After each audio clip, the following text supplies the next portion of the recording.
नमस्ते दोस्तों। आदर्श technical classes Dausa में आपका हार्दिक स्वागत है।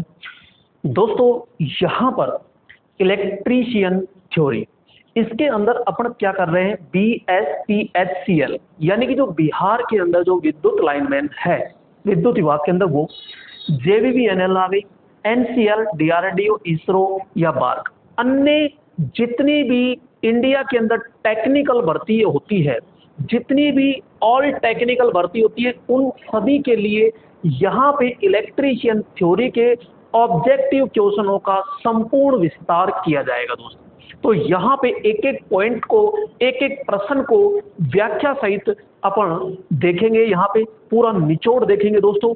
और यदि आपको पूरा फाउंडेशन कंप्लीट कोर्स चाहिए तो आप ऐप के अंदर आदर्श टेक्निकल क्लासेस ऐप डाउनलोड कीजिएगा और वहां जाकर के आप आराम से पूरा फाउंडेशन इलेक्ट्रीशियन का कोर्स ले सकते हो। ओनली फॉर 599 रुपए में है, जिसके अंतर्गत 3 सब्जेक्ट होंगे।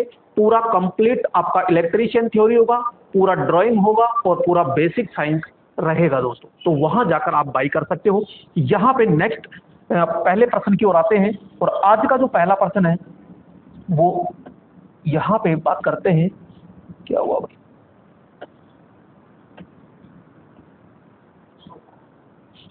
अच्छा, ये रहा ना। यहाँ पे ये आज का पहला प्रश्न, और पहले प्रश्न पे ध्यान से देखिएगा। एक एक प्रश्न को पूरा व्याख्या सहित समझेंगे दोस्तों। आइए, तो यहाँ पर पहला प्रश्न है और पहला प्रश्न क्या कह रहा है कि स्थिर अवस्था में एक प्रेरण मोटर में स्लिप का प्रतिशत मान खालिस्तान है। तो यहाँ पे भाई प्रेरण मोटर के बारे में कह रहा है, और प्रेरण मोटर दोस्तों क्या होती है, तो यहाँ पे पूरा का पूरा अपन एनालिसिस करते हैं। तो यहाँ पे दोस्तों ऑडियो और वीडियो कैसी आ रही है एक बार कमेंट जरूर कर दीजिएगा। तो यहाँ पे ठीक है, तो यहाँ पे स्थिर अवस्था में एक प्रेरण मोटर में स्लिप का प्रतिशत खालिस्तान मान होता है। दोस्तों यहाँ प्रेरण मोटर के बारे में समझते हैं। तो यहाँ अपन ने लिखा प्रेरण मोटर, ठीक है, ये प्रेरण मोटर है। और प्रेरण मोटर किसे कहते हैं, तो आइए समझते हैं। प्रेरण मोटर सीधी सी भाषा में समझते हैं कि एक होता है यहाँ पे स्टेटर, ठीक है, इसके अंतर्गत यहाँ पे स्टेटर के अंतर्गत होती है वाइंडिंग, और वाइंडिंग को जैसे ही अपन 3 फेज सप्लाई देते हैं, और 3 फेज सप्लाई देते ही मेरे दोस्तों इसके अंतर यहाँ पे क्या होता है, इसके अंदर यहाँ पे चुंबकीय फ्लक्स उत्पन्न हो जाता है। और ये चुंबकीय फ्लक्स क्या होता है, घूमने वाला होता है। और जैसे ही चुंबकीय फ्लक्स घूमता है तो उसकी जो गति होती है, उसकी गति को मेरे दोस्तों हम क्या कहते हैं, यहाँ पे सिंक्रोनस गति कहते हैं। क्या कहते हैं? सिंक्रोनस गति कहते हैं, सिंक्रोनस स्पीड कहते हैं, तुल्यकालिक गति कहते हैं। दूसरी चीज, यहाँ इसके मध्य में यहाँ पे घूमने वाला भाग होता है, और इस घूमने वाले भाग को कहते हैं रोटर। और जब रोटर घूमता है, जब ये रोटर घूमेगा तो मेरे दोस्तों यहाँ पे ये रोटर घूमता है, तो इसकी गति को कहते हैं वास्तविक गति या मोटर गति या रोटर गति कहते हैं। और इसको समझते हैं NR से। क्लियर? यहाँ पे रोटर जो घूमता है इसकी गति को कहते हैं NR, और चुंबकीय फ्लक्स जो घूमता है स्टेटर के अंतर्गत, तो यहाँ पे बात करते हैं NS यानी सिंक्रोनस स्पीड। तो यहाँ पे ये दोनों स्पीड आ चुकी है, और दोनों जो स्पीड होती है, ये दोनों स्पीड होती है। तो यहाँ बात करेंगे मेरे दोस्तों, ध्यान रखना, प्रेरण जो मोटर होती है, ये प्रेरण जो मोटर होती है, इसके अंतर्गत ये दोनों जो स्पीड होती है NS और NR, ठीक है, NS और NR होती है। तो इसके में ज्यादा कौन सी होती है, तो अपन कहेंगे अगर NS ज्यादा है ना, तो वो मोटर क्या कहलाएगी, आपकी प्रेरण मोटर कहलाती है। तो क्या फिर दूसरा भी होता है क्या? जी हाँ। तो दोस्तों यहाँ पे बात करते हैं, अरे भाई क्या यहाँ पे, तो यहाँ पे अपन ये कह रहे हैं कि अगर NS है और NR है, ठीक है, एक और ले लेता हूं मैं, एक है NS और NR है ये। और यहाँ पे अपन समझते हैं कि अगर यहाँ NR ज्यादा है और एक में है बराबर, तो मेरे दोस्तों यहाँ तो अपने NS को क्या कर दिया, ज्यादा, और ज्यादा NS होता है तो वो प्रेरण मोटर होती है।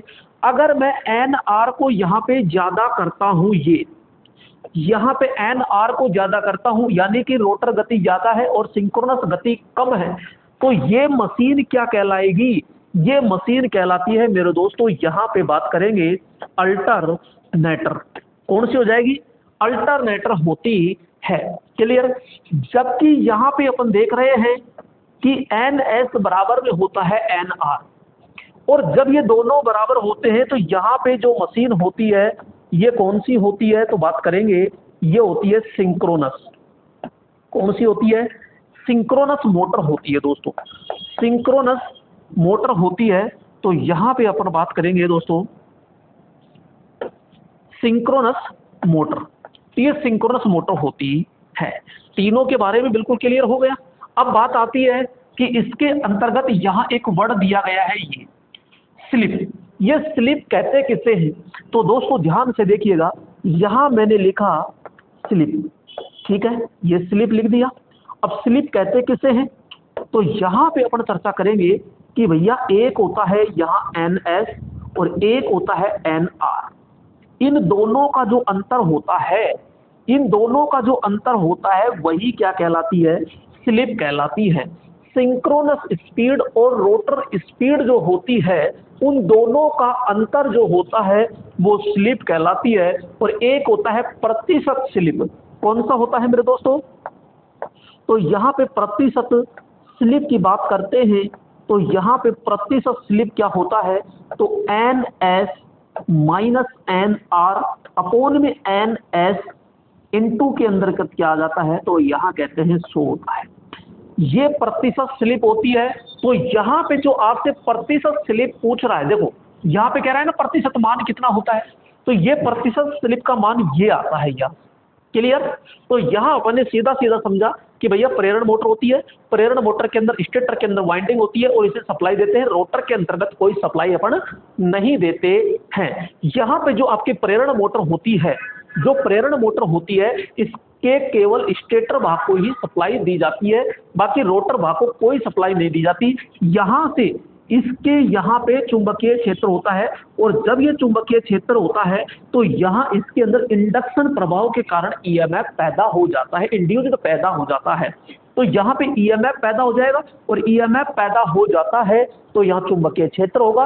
और रोटर का जो चुंबकीय क्षेत्र होता है, ये स्टेटर का क्या करेगा? स्टेटर के जो चुंबकीय क्षेत्र है उसका विरोध करेगा लेंज नियम के अनुसार, और लेंज नियम के अनुसार करेगा तो इन दोनों के मध्य के अंदर एक टॉर्क पैदा हो जाता है। भाई दोनों चुंबकीय क्षेत्र आपस में क्या करेंगे? लड़ाई करेंगे, आपसी प्रतिक्रिया होगी, और आपसी प्रतिक्रिया के कारण यहाँ पे सीधा सीधा अपन कहेंगे कि भैया यहाँ क्या पैदा हो जाता है? टॉर्क पैदा हो जाता है। तो ये चीज विशेष तौर से ध्यान रखना है। तो यहाँ टॉर्क हो जाएगा, और टॉर्क के कारण हमारा रोटर घूमने लग जाता है। दोस्तों अब बात करते हैं कि स्थिर अवस्था में प्रेरण मोटर की प्रतिशत स्लिप कौन सी कितनी होती है, क्या होती है? तो आइए थोड़ा सा और अपन बारीक लेवल से समझते हैं यहाँ पे कि स्थिर अवस्था में प्रेरण मोटर के अंतर्गत क्या क्या होता है। क्लियर? ये तो मैं मिटा देता हूं दोस्तों, इसकी कोई अपन को आवश्यकता नहीं है। ये लो, तो यहाँ पे अपन लिखते हैं स्थिर अवस्था में प्रेरण मोटर। यहाँ पे अपन ने लिखा स्थिर अवस्था में। तो दोस्तों यहाँ पे स्थिर अवस्था की बात चल रही है, तो मोटर कौन सी है मैं पहले बता देता हूं, ये आपकी प्रेरण मोटर है। तो स्थिर अवस्था में क्या क्या होता है तो सुनिए ध्यान से। यहाँ पे अपन बात कर रहे हैं स्टेटर, यहाँ पे स्थिर अवस्था के अंतर्गत जो रोटर होता है, रोटर गति कह दीजिए, यहाँ पे रोटर गति। तो मेरे दोस्तों रोटर गति कितनी होती है? तो बात करेंगे 0 होती है, क्योंकि ये स्थिर अवस्था की बात कर रहा है, या इसी को अपन कह सकते हैं स्थिर अवस्था यानी प्रारंभिक अवस्था। ठीक है, स्थिर अवस्था को ही अपन क्या कहेंगे? प्रारंभिक अवस्था। तो रोटर गति क्या होती है? 0 होती है।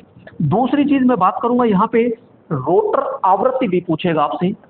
यहाँ पे क्या पूछेगा? रोटर आवृत्ति। तो दोस्तों यहाँ पे रोटर आवृत्ति आपसे पूछेगा, तो रोटर आवृत्ति कितनी होती है? तो स्थिर अवस्था में जो आपकी सप्लाई आवृत्ति होती है, सप्लाई जो विद्युत सप्लाई होती है उसके अंतर्गत जो फ्रीक्वेंसी होती है उसके बराबर होती है। तो यहां पर कहेंगे सप्लाई आवृत्ति के बराबर। तो यहां बात करते हैं दोस्तों, ये सप्लाई आवृत्ति, ठीक है, सप्लाई फ्रीक्वेंसी के बराबर होती है, सप्लाई फ्रीक्वेंसी के समान। ये नेक्स्ट बात करता है यहां पे टॉर्क। तो ये टॉर्क क्या होगा स्थिर अवस्था में, तो अपन कहेंगे टॉर्क 0 होता है। दूसरी चीज आपसे पूछा जाएगा कि इसमें स्लिप कितनी होती है, क्लियर। तो यहां पे स्थिर अवस्था में स्लिप कितनी होती है, स्लिप को एस से दर्शाया जाता है। तो दोस्तों यहां पे जब रोटर गति नहीं करेगा, जब रोटर गति नहीं करेगा तो एन आर रोटर है तो यहाँ 0 आ जाएगा, तो एन एस है तो ये 0, तो यहाँ एन एस के अंदर एन एस का भाग देंगे तो 1 बढ़ जाएगा, और 1 इंटू 100 करते हैं तो 100% होता है। तो यहाँ कहेंगे कि भैया 100% होती है। अगर 100% ऑप्शन नहीं है तो दोस्तों वहां मिलेगा फिर आपको ओनली फॉर 1। क्या मिलेगा? 1, क्योंकि प्रतिशत हटाएंगे तो नीचे 100 का भाग देंगे, और 100 का भाग देते हैं तो क्या आता है? 1 आता है। दोस्तों या तो आप यहाँ पे क्वेश्चन हल कर लीजिए या पूरे क्वेश्चन का पूरा निचोड़ ले लीजिए। तो यहाँ पे पूरा निचोड़ देने के लिए मैं आया हूं। तो यहाँ पे ये मत देखिएगा कि 5 क्वेश्चन है, 10 क्वेश्चन है, 20 क्वेश्चन है, 50 क्वेश्चन। मैं चाहूं तो 1 घंटे के अंदर आपको 70-80 प्रश्न भी करा दूं, लेकिन उसका कोई मतलब नहीं है। और एक प्रश्न को ही इतना तोड़ दिया, इतना मरोड़ दिया कि उससे रिलेटेड काफी ज्यादा सीखने को अपन को मिलता है। ये चीजें हो गई। रोटर गति क्या हो गई? 0 हो गई। रोटर आवृत्ति जो होती है वो सप्लाई आवृत्ति की क्या होती है? बराबर होता है, टॉर्क 0 होता है। और स्लिप का मान क्या होता है यहाँ पे? 100%, या फिर अपन क्या कह सकते हैं? 1 होता है। क्लियर दोस्तों? यहाँ पे मेरे ख्याल से कोई आपको दिक्कत नहीं होगी। अब बात करते हैं कि यहाँ पे जो स्लिप होती है, स्लिप कितनी कितनी होती है सामान्य अवस्था में? ये तो स्थिर अवस्था में बता रहा है, लेकिन अपन पूरी देख लेते हैं।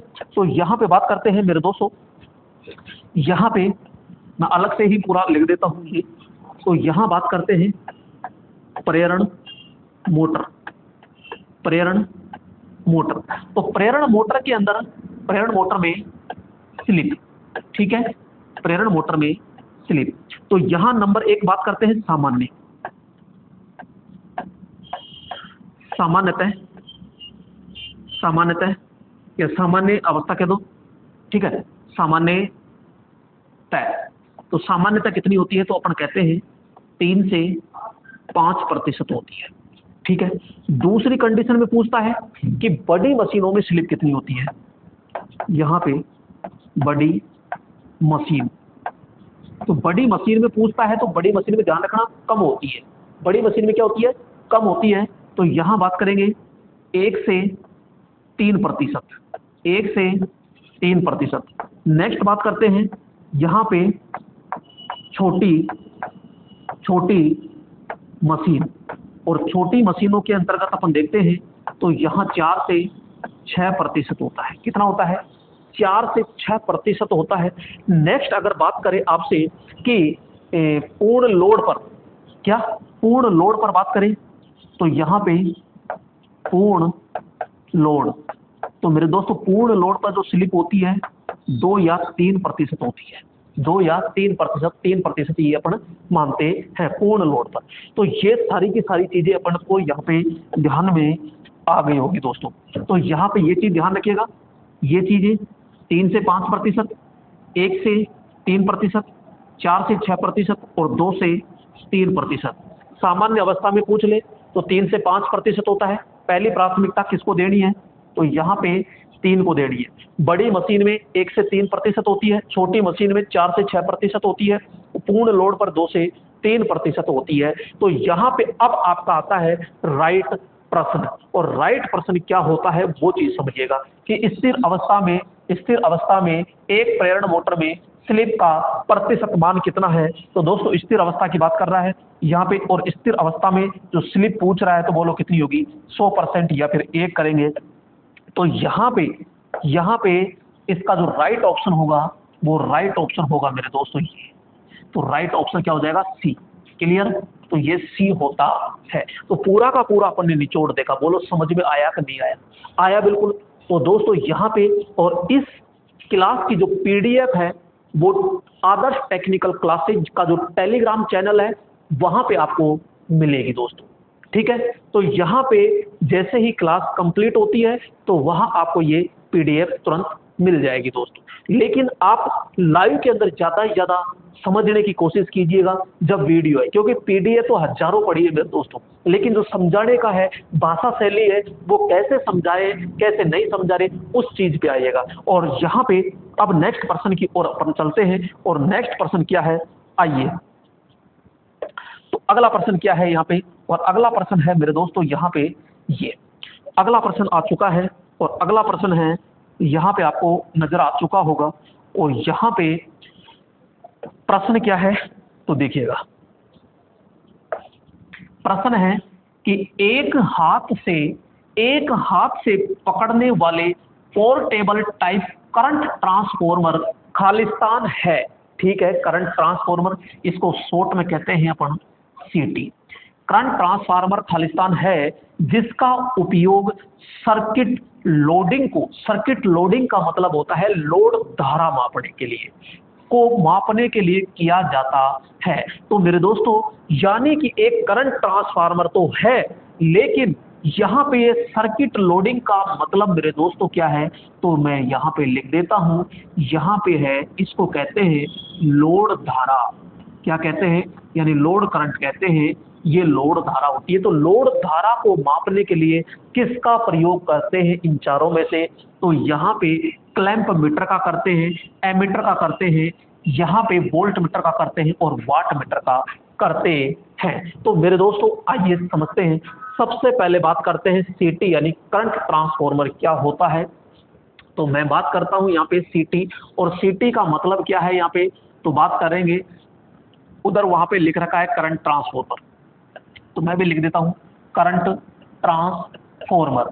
इसका मैं थोड़ा सा अगर डायग्राम समझाने की आपको कोशिश करूं, तो यहाँ पे इसकी जो प्राइमरी होती है उसमें एक या दो लपेट होते हैं दोस्तों, और ये लाइन के श्रेणी क्रम में लगाया जाता है।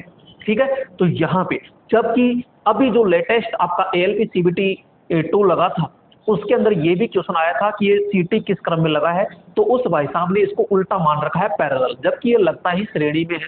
तो वहां पे आपको एक क्वेश्चन बोनस का मिल जाएगा, जिन्होंने सही कर रखा है तो उसको बोनस मिलेगा दोस्तों। इसकी जो प्राइमरी तो हो गई, और यहाँ पे बात करते हैं दोस्तों इसकी जो सेकेंडरी होती है, वो सेकेंडरी के अंदर यहाँ पे पतले तार अधिक लपेट के क्या लगे होते हैं, टर्न लगे होते हैं। और यहाँ इसके अंतर्गत यहाँ पे मेरे दोस्तों एक क्या लगा होता है, तो बात करते हैं, एक लगा होता है यहाँ पे एमीटर। ये लगा दिया हमने, एमीटर लगा दिया दोस्त, ये लो साहब, ये एमीटर हो गया।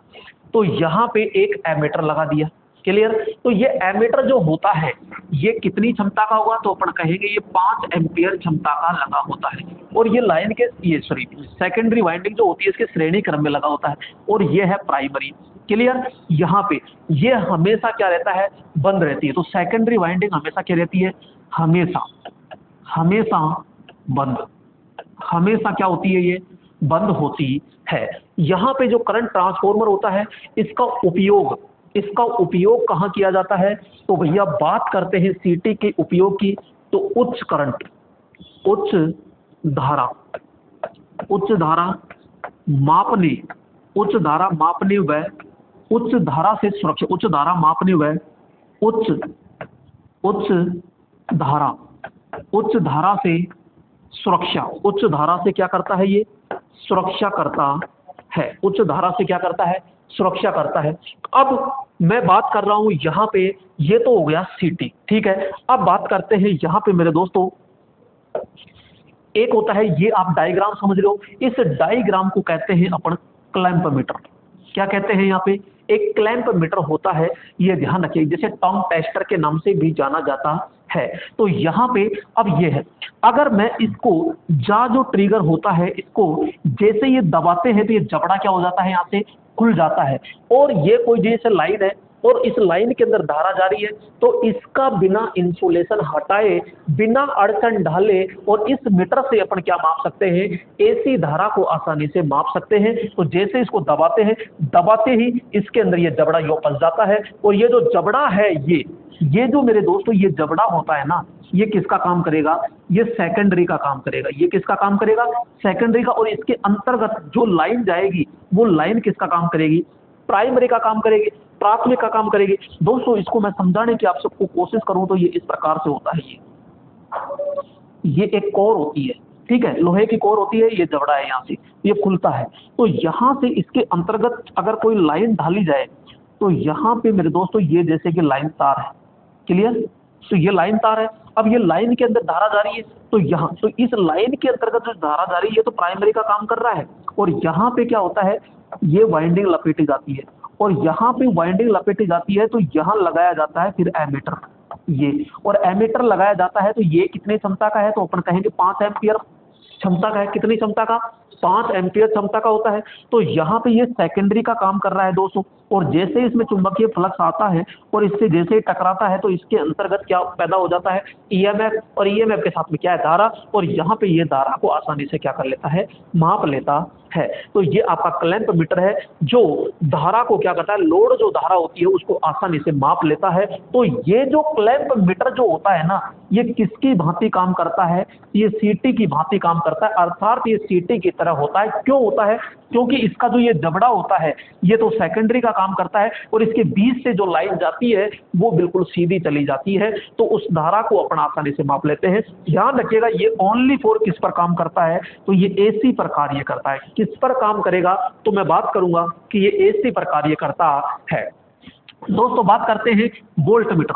अब यहाँ पे ये जो वोल्ट मीटर है ये क्या मापता है, तो वोल्ट मीटर भाई साहब ये वोल्टेज को मापता है। अरे किससे मापेगा, तो अपन कहेंगे वोल्टेज को मापता है। और वोल्ट मीटर जो होता है, वोल्ट मीटर जो होता है ये किस क्रम में जुड़ता है, तो अपन कहेंगे ये सप्लाई के समांतर क्रम में जुड़ता है। किस क्रम में जुड़ता है, तो समांतर क्रम में। एक होता है वाट मीटर, और ये वाट मीटर क्या मापता है, तो अपन कहेंगे ये वाट मीटर भाई साहब शक्ति मापता है, पावर को मापता है।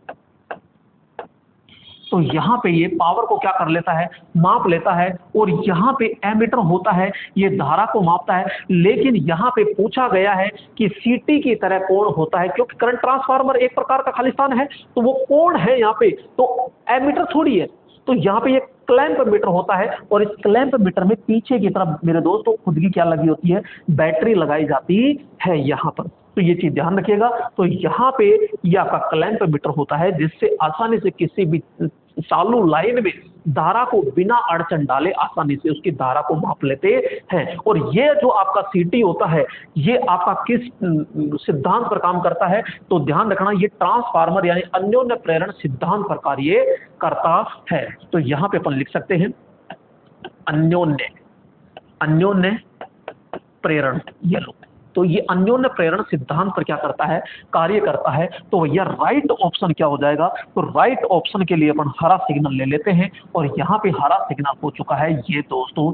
तो राइट ऑप्शन क्या हो चुका है, ए ऑप्शन हो चुका है। बोलो इस तरह समझ में आ रहा है कि नहीं आ रहा दोस्तों। अगर इस तरह आपको पढ़ना है, तरीके से समझना है, तो यहाँ पे आपको कमेंट में एक अच्छा सा संकेत डालना पड़ेगा, इमोजी डालना पड़ेगा, ताकि मुझे पता चल सके कि आप बहुत अच्छे से मेरी क्लास को देख रहे हो। और लाइक कर दीजिए, उससे ये पता चलता है कि कितने कैंडिडेट अटेंड हो चुके हैं। और दोस्तों अभी तक चैनल को आपने सब्सक्राइब नहीं किया है तो प्लीज चैनल को जरूर सब्सक्राइब कर लीजिए, क्योंकि आपके लिए बहुत अच्छी मेहनत कर रहा हूं और आगे कंटिन्यू करता रहूंगा। पहले अपन साधारण बोर्ड पे पढ़ा रहे थे मार्कर से, और आज यहाँ पे डिजिटल बोर्ड आ चुका है। अब धीरे धीरे और मैं डेवलप कर रहा हूँ दोस्तों। लाइव क्लास भी मैं धीरे धीरे लाने की कोशिश कर रहा हूँ, उसके लिए थोड़ा सा मुझे आवश्यकता पड़ रही है। देखो मैं सीधी बात कहता हूँ, दो टूक बात कहता हूँ, मेन चीज होता है पैसा। क्योंकि यहाँ पे अब कुछ पैसा था और कुछ उधार करके और ये सेटअप लाए, और दोस्तों अब उसके लिए बड़ा कैमरा, बड़ा पीसी, ये सारी चीजें हैं, कम से कम 2-2.5 लाख की और आवश्यकता है, तब जाके वहां पे अपना पूरा कंप्लीट सेटअप हो पाएगा। लेकिन यहाँ पे पूरा का पूरा अपन बिल्कुल, इसमें कोई दिक्कत नहीं आ रही होगी मेरे ख्याल से। अगर आ रही है तो बिल्कुल बिना झिझके आप जरूर लिखिएगा दोस्तों, ठीक है। आगे बढ़ते हैं और यहाँ पे आपने देखा तो इसको तो अपन कर देते हैं, ये लो आपके लिए पीडीएफ तैयार हो जाती है। तो यहाँ पे ये कर दिया, ठीक है, और इसको जैसे हटाया, नेक्स्ट अपना आता है यहाँ पे ये नेक्स्ट अगला प्रश्न आ चुका है। और अगला प्रश्न क्या आ चुका है तो दोस्तों इसको समझ लेते हैं बहुत प्यार से, और आपको एक एक प्रश्न को समझाने के लिए मैं हूं तैयार। यहाँ पे प्रश्न कह रहा है कि भाई साहब बकौल रिले खालिस्तान में स्थापित होती है, यानी बकौल रिले कहाँ स्थापित होती है। अरे ये बकौल रिले होती कहाँ है, इसके लिए थोड़ा सा आते हैं। अगर थोड़ा सा पता लगाएं तो ये तो समझ में आ गया कि भाई साहब चारों ऑप्शन में ट्रांसफार्मर है, इसका मतलब बकौल रिले कह दो या बुकौल रिले कह दो, ये लगेगी तो ट्रांसफार्मर में लगेगी। मेरे दोस्तों यहाँ पे मैं समझाने की कोशिश करता हूँ आपको कि यहाँ पे क्या होता है, एक मैन ट्रांसफार्मर होता है ये, ठीक है। इस प्रकार से ये मैन ट्रांसफार्मर होता है ये, और मैन ट्रांसफार्मर के ऊपर दो पाइप लगे होते हैं, और दो पाइप के द्वारा एक यहाँ पे इस तरह सिलेंड्रिकल आकार का एक यहाँ पे ये भाग होता है, और इस भाग को अपन क्या कहते हैं, इसे सक्शन टैंक या फिर मेरे दोस्तों इसे यहाँ पे कंजर्वेटर टैंक के नाम से जाना जाता है। क्या कहते हैं इसको, तो यहाँ पे अपन कहते हैं यहाँ पे कंजर्वेटर, क्या कहेंगे, कंजर्वेटर कहते हैं। और यहाँ से एक भाग इधर निकलता है पाइप के द्वारा बोतल सी, और ये जो बोतल सी होती है इसे कहते हैं हम दोस्तों ब्रीदर। अरे क्या कहेंगे, ब्रीदर कहते हैं। और इस ब्रीदर के अंतर्गत यहाँ पे, तो ब्रीदर के अंतर्गत यहाँ पे भरते हैं अपन क्या, सिलिका जेल। तो यहाँ पे इसके अंतर्गत क्या भरते हैं, ये होती है मेरे दोस्तों सिलिका, क्या होती है, सिलिका जेल। तो ये जो सिलिका जेल होती है ना, ये एक रासायनिक पदार्थ होता है। क्या होता है, रासायनिक पदार्थ होता है। तो यहाँ कैल्शियम क्लोराइड जो होता है, कैल्शियम क्लोराइड होता है क्या है, कमेंट में जरूर बताइएगा कि इसका रासायनिक नाम क्या होता है। कैल्शियम क्लोराइड होता है या कैल्शियम डाइऑक्साइड होता है, तो आप जरूर कमेंट कीजिएगा। तो यहाँ पे ये सिलिका जेल होती है, तो ये इसके अंतर्गत भरते हैं, जो बाहर से अंदर की ओर हवा जाती है उसकी नमी को अवशोषित करती है। और जब शुष्क होती है तो इसका रंग कैसा होता है, नीला होता है, ये चीज ध्यान रखिएगा। अब यहाँ पे ये कंजर्वेटर है और ये आपका मैन टैंक होता है। तो मेरे दोस्तों यहाँ पे एक प्यारी सी यहाँ एक युक्ति होती है, जिसका एक भाग तो यहाँ पे कंजर्वेटर से जुड़ा होता है और एक भाग आपका मैन टैंक से जुड़ा होता है ये। और इस भाग को अपन कहते हैं यहाँ पे क्या कहते हैं, और इसको कहते हैं बुकौल्ज। क्या कहते हैं, तो इसे बुकौल्ज रिले कहते हैं या बकौल्ज रिले कहते हैं। और इसी को गैस दाब रिले भी कहते हैं। क्या कहते हैं, इसे गैस दाब रिले के नाम से भी जानते हैं। और दोस्तों यहाँ पे आपको डायग्राम से बहुत अच्छे से समझ में आ रहा होगा। तो यहाँ पे देखिएगा, ये जो दो दिखाई दे रही है, यहाँ पे कांच की ट्यूब होती है, और इस कांच की ट्यूब के अंदर क्या भरा हुआ है, तो यहाँ पे पारा भरा हुआ है। क्या भरा हुआ है, तो पारा भरा हुआ है। और इसका मेन कार्य होता है, यहाँ पे जो बुकौल्ज रिले होती है, ये आंतरिक दोष से सुरक्षा करती है। किससे करती है, तो आंतरिक दोष। तो यहां पे बात करेंगे दोस्तों आंतरिक दोष से सुरक्षा। आंतरिक दोष से क्या होती है, तो यहां पे सुरक्षा की जाती है। मेरे ख्याल से कोई दिक्कत आपको नहीं आनी चाहिए। तो यहां पे इतना समझा दिया। अब आता है कि जो यहाँ पे बकौल्ज रिले होती है, यहाँ पे देखो इसका एक पाइप है जो मेन ट्रांसफार्मर टैंक के अंतर्गत है, और एक तरफ आप देख रहे हो यहाँ पे कंजर्वेटर है। तो यहाँ मैंने बहुत डायग्राम में बहुत अच्छे से समझा दिया आपको क्या क्या याद रखना है। बकौल्ज रिले किस में लगती है, तो यहाँ पे बात करेंगे मेरे दोस्तों ट्रांसफार्मर में होती है, और ट्रांसफार्मर में आंतरिक दोष से सुरक्षा करती है। बकौल्ज रिले होती है ओनली फॉर किस ट्रांसफार्मर में लगेगी, तो ध्यान रखना यहाँ पे केवल ये पावर ट्रांसफार्मर के अंतर्गत ही लगाई जाती है। छोटे ट्रांसफार्मर में बकौल्ज रिले का प्रयोग नहीं किया जाता है। आइए यहां पे देखते हैं, एयर कूल्ड ट्रांसफार्मर होता है, ऑयल कूल्ड होता है, वेल्डिंग होता है, फर्नेस होता है। तो मेरे दोस्तों आपको पता होगा जो पावर ट्रांसफार्मर होता है, तो पावर ट्रांसफार्मर के अंतर्गत तेल का प्रयोग करते हैं। तो यहाँ पे जो आपका राइट ऑप्शन होगा, वो राइट ऑप्शन क्या हो जाएगा मेरे दोस्तों, यहाँ पे सॉरी, ये आपका हो जाएगा, यहाँ पे मैं थोड़ा सा ये साफ कर दूं,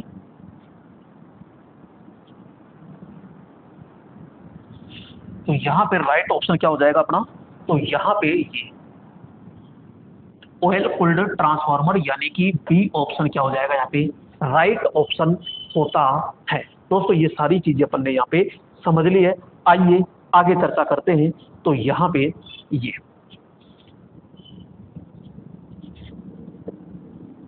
अगला प्रश्न, और अगला प्रश्न आ चुका है आपके स्क्रीन पर, और इसका कमेंट में आंसर दीजिएगा। दोस्तों यहाँ पे आपको अभी से तैयारी करनी पड़ेगी, इस चीज को ध्यान रखना, क्योंकि आपने लोको पायलट का रिजल्ट काफी अच्छे से देख लिया है, तो ये आपको बहुत ही अच्छा एहसास हो रहा है क्या रिजल्ट रहा है, क्योंकि जिसने फाउंडेशन तरीके से पढ़ा है वो 1% भी नहीं अटका, आराम से क्लियर हो चुका है।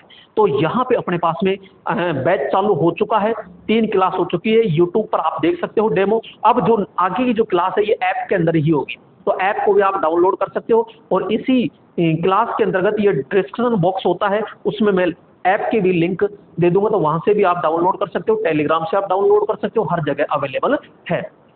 यहाँ पे अगला जो प्रश्न है, ताप दीप्ति लैंप कौन से पावर फैक्टर पर कार्य करता है। सबसे पहले तो ये समझिए कि ताप दीप्ति लैंप कौन सा होता है। दोस्तों मैं सीधी भाषा में ये समझाना चाहूं कि यहाँ पर ये एक लैंप होता है, और ये जो लैंप होता है ये इस प्रकार से होता है दोस्तों। तो यहां पे बात करेंगे, और लैंप की डिजाइन थोड़ी सी बनाने की कोशिश करते हैं, ये, और यहां पे ये सपोर्ट वायर होते हैं। तो यहां पे अपन बात करते हैं, यहां पे एक स्प्रिंग नुमा एक क्या होता है, स्प्रिंग नुमा ये एक कॉइल होती है, और ये जो कॉइल होती है, तो दोस्तों यहाँ पे इसका नाम क्या है, तो अपन कहते हैं, इसे कहते हैं मेरे दोस्तों फिलामेंट। क्या कहते हैं, इसे फिलामेंट कहते हैं। और ये जो फिलामेंट किसका बना होता है, तो बात करते हैं, ये बना होता है, किसका बना होता है, तो ये बना होता है टंगस्टन, टंगस्टन। तो यहाँ पे ये टंगस्टन का बना होता है, जो स्प्रिंग नुमा होता है, ठीक है। दूसरी चीज बात करते हैं, यहाँ पे इसकी ये पिन भी होती है दो, ठीक है, ये पिन होती है, और यहाँ पे ये होती है क्वार्टज कांच, किसकी, तो क्वार्टज कांच, ये लो क्वार्टज कांच हो गया, यहाँ पे ये पिन हो गया, और यहाँ पे ये दो क्या होते हैं, तो बात करते हैं टर्मिनल, ये टर्मिनल। अब दोस्तों यहाँ पे होता क्या है कि जैसे ही यहाँ सप्लाई देते हैं, तो ये जो आपका टंगस्टन होता है, ये जो टंगस्टन होता है ये गर्म होता है, और गर्म कितना हो, तो अब बात करेंगे, अगर ये 900 डिग्री सेंटीग्रेड तक अगर गर्म होता है ना, तो ये केवल ऊष्मा देगा, केवल ऊष्मा देगा। लेकिन 900 डिग्री सेंटीग्रेड से अधिक अगर करते हैं, तो ऊष्मा के साथ साथ ये प्रकाश भी देता है। जो ताप दीप्त लैंप होता है, इसका तापमान कितना होता है, तो जो 10 रुपए का या 15 रुपए का जो लट्टू आता है 60 वाट का या 100 वाट का, उसकी बात करते हैं, तो वो लगभग जो टेम्परेचर होता है मेरे दोस्तों, वो 2500 से लगभग 2700 डिग्री सेंटीग्रेड का होता है। और यहाँ पे क्योंकि 2000 के बाद में वाष्प बढ़ना स्टार्ट हो जाता है, तो उस वाष्प को दूर करने के लिए इसके अंतर्गत गैस भी डाली जाती है। तो नाइट्रोजन या आर्गन गैस इसके अंतर्गत डालते हैं, आर्गन भी डालते हैं, नियोन भी डालते हैं, ठीक है। 4 गैस होती है, 4 में से कोई सी भी एक डालते हैं। नियोन हो गई, आर्गन हो गई, हीलियम हो गई, और एक आपकी कौन सी होती है, कमेंट करके जरूर बताइएगा। तो यहाँ पे भाई देखो, यहाँ पे मैं बात करता हूँ, एक तो नाइट्रोजन, ठीक है, नाइट्रोजन, एक होता है यहाँ पे आर्गन, आर्गन, ठीक है, एक होती है यहाँ पे नियोन, और एक होती है यहाँ पे हीलियम, हीलियम। तो ये 4 गैस में से कोई सी भी एक गैस का क्या करते हैं अपन, उपयोग इसके अंतर्गत करते हैं। ये चीज ध्यान, चारों एक साथ नहीं करते, मैं बार बार कह रहा हूं। तो यहाँ पे, अब यहाँ पे ये जो लैंप होता है, ये ऊष्मीय सिद्धांत पर काम करता है, किस सिद्धांत पर काम करेगा? तो बात करेंगे भैया ये ऊष्मीय सिद्धांत पर काम करता है। तो यहाँ पे ऊष्मीय सिद्धांत, ऊष्मीय सिद्धांत पर क्या करेगा? काम करता है। यहाँ पे इसका जो पावर फैक्टर होता है ना, इसका जो पावर फैक्टर होता है यानी कि जो शक्ति गुणांक होगा वो दोस्तों क्या होता है? तो बात करते हैं इसका शक्ति गुणांक इकाई होता है, और इकाई को ही क्या कहते हैं? यूनिटी। क्या कहते हैं मेरे दोस्तों? यहाँ पे यूनिटी कहते हैं। इकाई को ही क्या कहते हैं? यहाँ पे यूनिटी कहा जाता है। तो यहाँ पे ताप दीप्त लैंप है अग्रगामी पश्चगामी इकाई, तो सीधा सीधा कहेंगे भैया इसका इकाई होता है। तो राइट ऑप्शन तो क्या हो जाएगा? यहाँ पे सी ऑप्शन होता है। अब आपको क्या क्या याद रखना है? तो यहाँ पे ये लैंप होता है, इसके अंदर ये फिलामेंट होता है जो स्प्रिंग नुमा में होता है। जो फिलामेंट कहते हैं किसका बना होता है? टंगस्टन का बना होता है। 900 डिग्री तक ये केवल ताप केवल ऊष्मा देता है, और यहाँ पे 900 से अधिक यानी कि 2500 से 2700 डिग्री होता है तो ये पूर्ण प्रकाश क्या करता है? उत्पन्न करता है दोस्तों। यहाँ पे ऊष्मा को रोकने के लिए, वाष्प को रोकने के लिए यहाँ पे नाइट्रोजन, आर्गन, नियोन और हीलियम में से कोई एक गैस प्रयोग करते हैं। ज्यादातर जो प्रयोग करते हैं आर्गन या नाइट्रोजन का अपन क्या करते हैं? प्रयोग ज्यादा किया जाता है। तो ये पूरा आपको अच्छे से समझ में आ गया होगा दोस्तों, ठीक है। नेक्स्ट आगे चलते हैं, और यहाँ पे आगे की ओर चलते हैं। तो दोस्तों अगला जो प्रश्न है, और अगला प्रश्न आ चुका है आपके स्क्रीन पर, और अगला प्रश्न क्या आया है वो देखिएगा। तो यहाँ पे अगला जो प्रश्न है ये 4 माइक्रोफैरड के 2 संधारित्र, 4 माइक्रोफैरड के 2 संधारित्र किसमें हैं? श्रृंखला में जुड़े हैं, तो उनकी कुल धारिता क्या है? दोस्तों बात कर रहे हैं यहाँ पे संधारित्र यानी कैपेसिटर। तो कैपेसिटर संयोजन, यहाँ पे कैपेसिटर संयोजन, कैपेसिटर यहाँ पे संयोजन, ठीक है, कैपेसिटर संयोजन।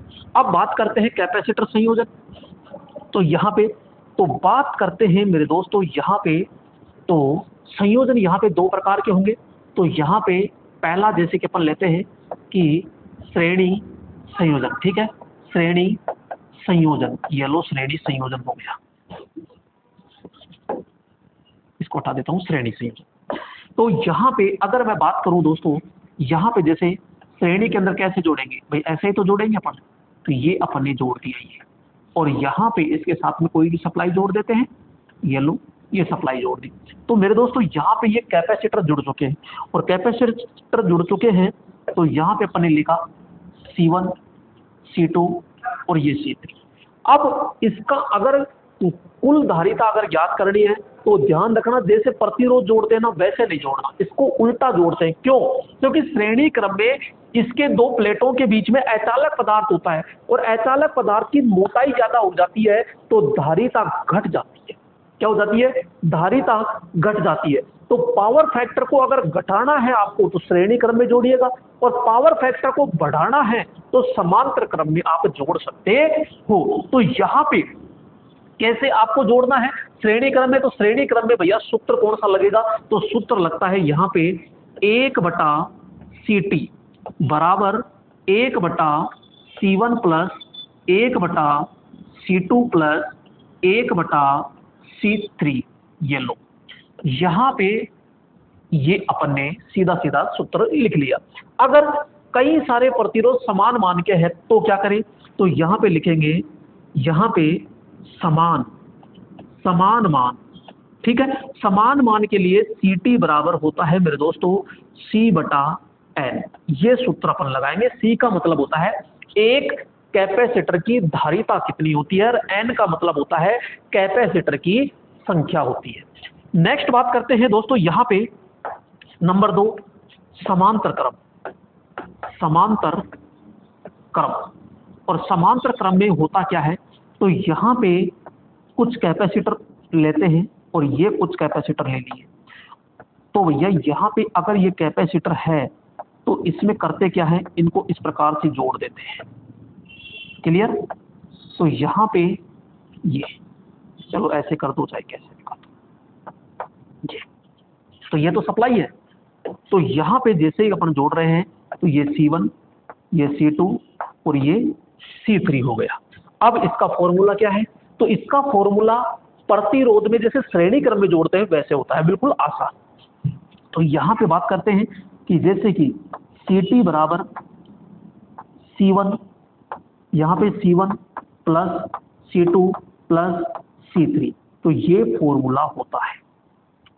जब सभी समान मान के हो तो यहां लिखा मैंने समान मान, और समान मान के लिए क्या होता है? CT बराबर T इंटू में N, तो ये होता है। तो ये चीज ध्यान रखिएगा। तो दोनों मैंने फॉर्मूले यहाँ पे आपको पूरा कंप्लीट बता दिया है।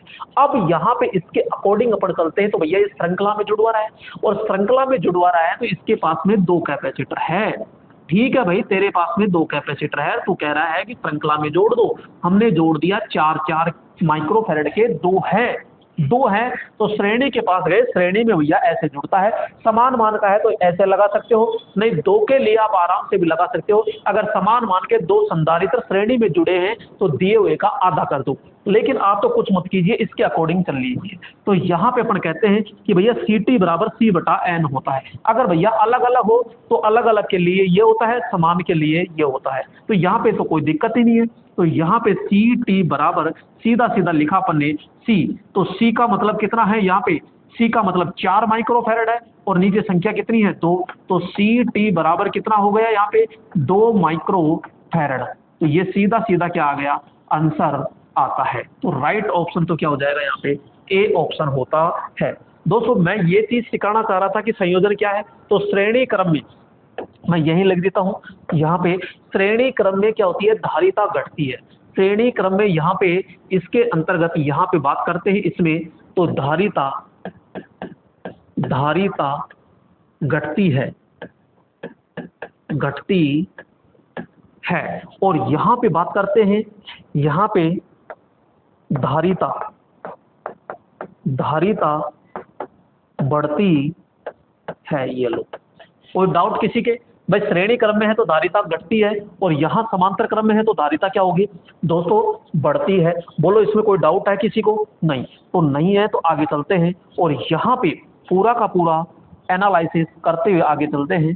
तो यहाँ पे ये चीज, अगला प्रश्न आता है, और अगला प्रश्न देखिएगा यहाँ पे, क्योंकि दोस्तों यहाँ पे आप संख्या को मत देखना कि कितने प्रश्न हुए कितने नहीं हुए, आप ये चीज देखना क्योंकि एक प्रश्न में ही पूरा सिस्टम काम तमाम हो रहा है।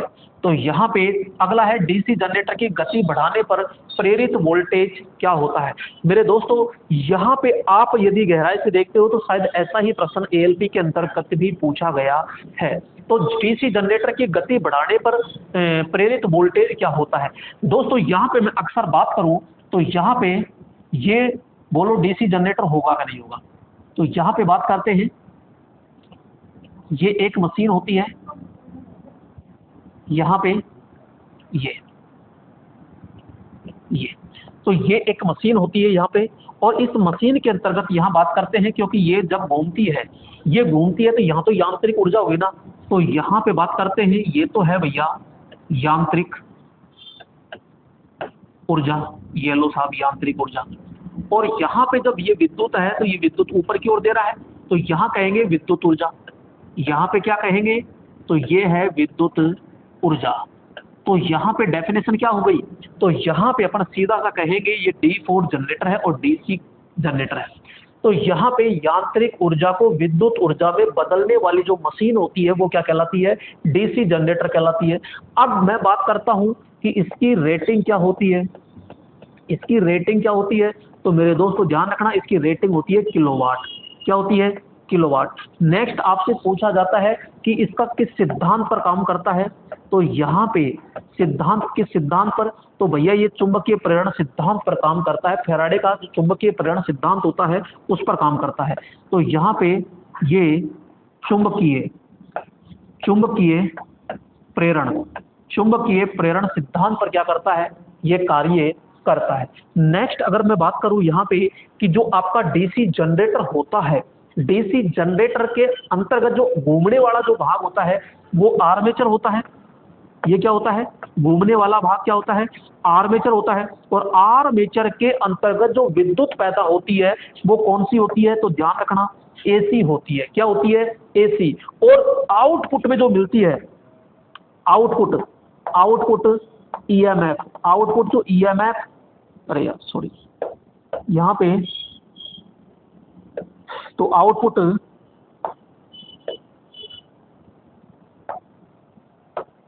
तो यहाँ पे आउटपुट ईएमएफ, तो आउटपुट जो ईएमएफ होता है वो कैसा मिलता है, तो अपन कहेंगे डीसी मिलता है। लेकिन डीसी कैसा मिलता है, तो ध्यान रखिएगा डीसी आपको मिलता है पल्सेटिंग डीसी। तो ये, तो मेरे दोस्तों यहाँ पे आर्मेचर ऐसी पैदा कर रहा है भाई, आर्मेचर तो कैसी पैदा कर रहा है, तो अपन कह रहे हैं एसी, और आउटपुट में मिल रही है कौन सी, डीसी, और वो भी कैसी मिल रही है, तो पल्सेटिंग डीसी मिल रही है।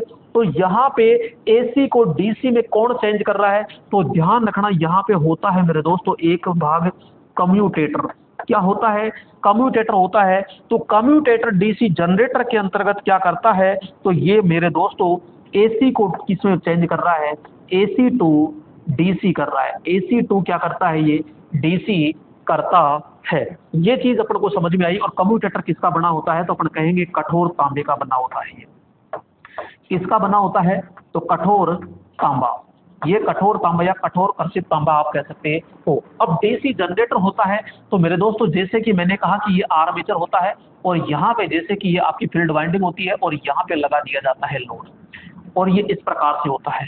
यहाँ पे अगर मैं चर्चा करूं, तो यहाँ पे जैसे ही लोड बढ़ाया जाता है, जैसे ही लोड का मान बढ़ेगा, तो मुझे बताओ आर्मेचर धारा को बढ़ाएगा कि नहीं। अरे शादी समारोह में होता है वो जनरेटर ही तो होता है, लेकिन वो एसी होता है अल्टरनेटर, तो उसमें कोई फर्क नहीं है।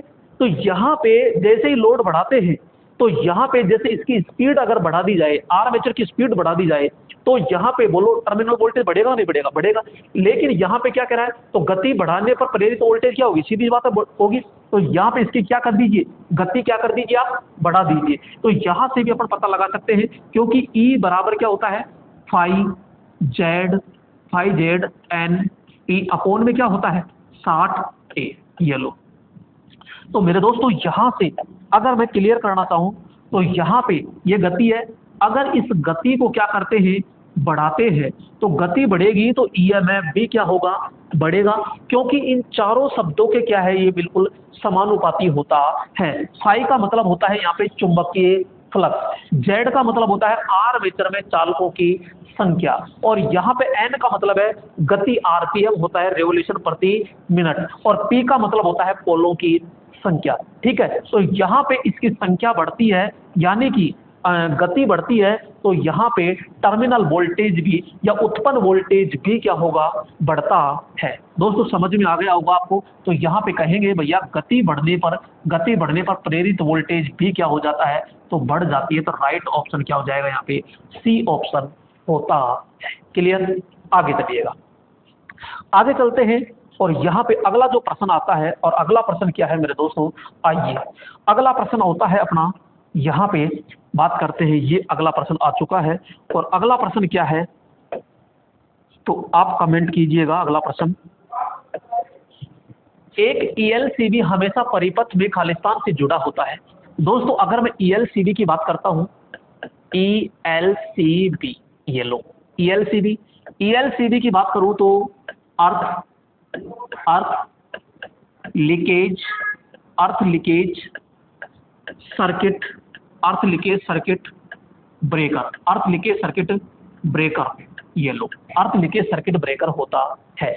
ये क्या है, तो अपन कहेंगे इसका कार्य क्या है। तो मेरे दोस्तों इसका कार्य समझिएगा।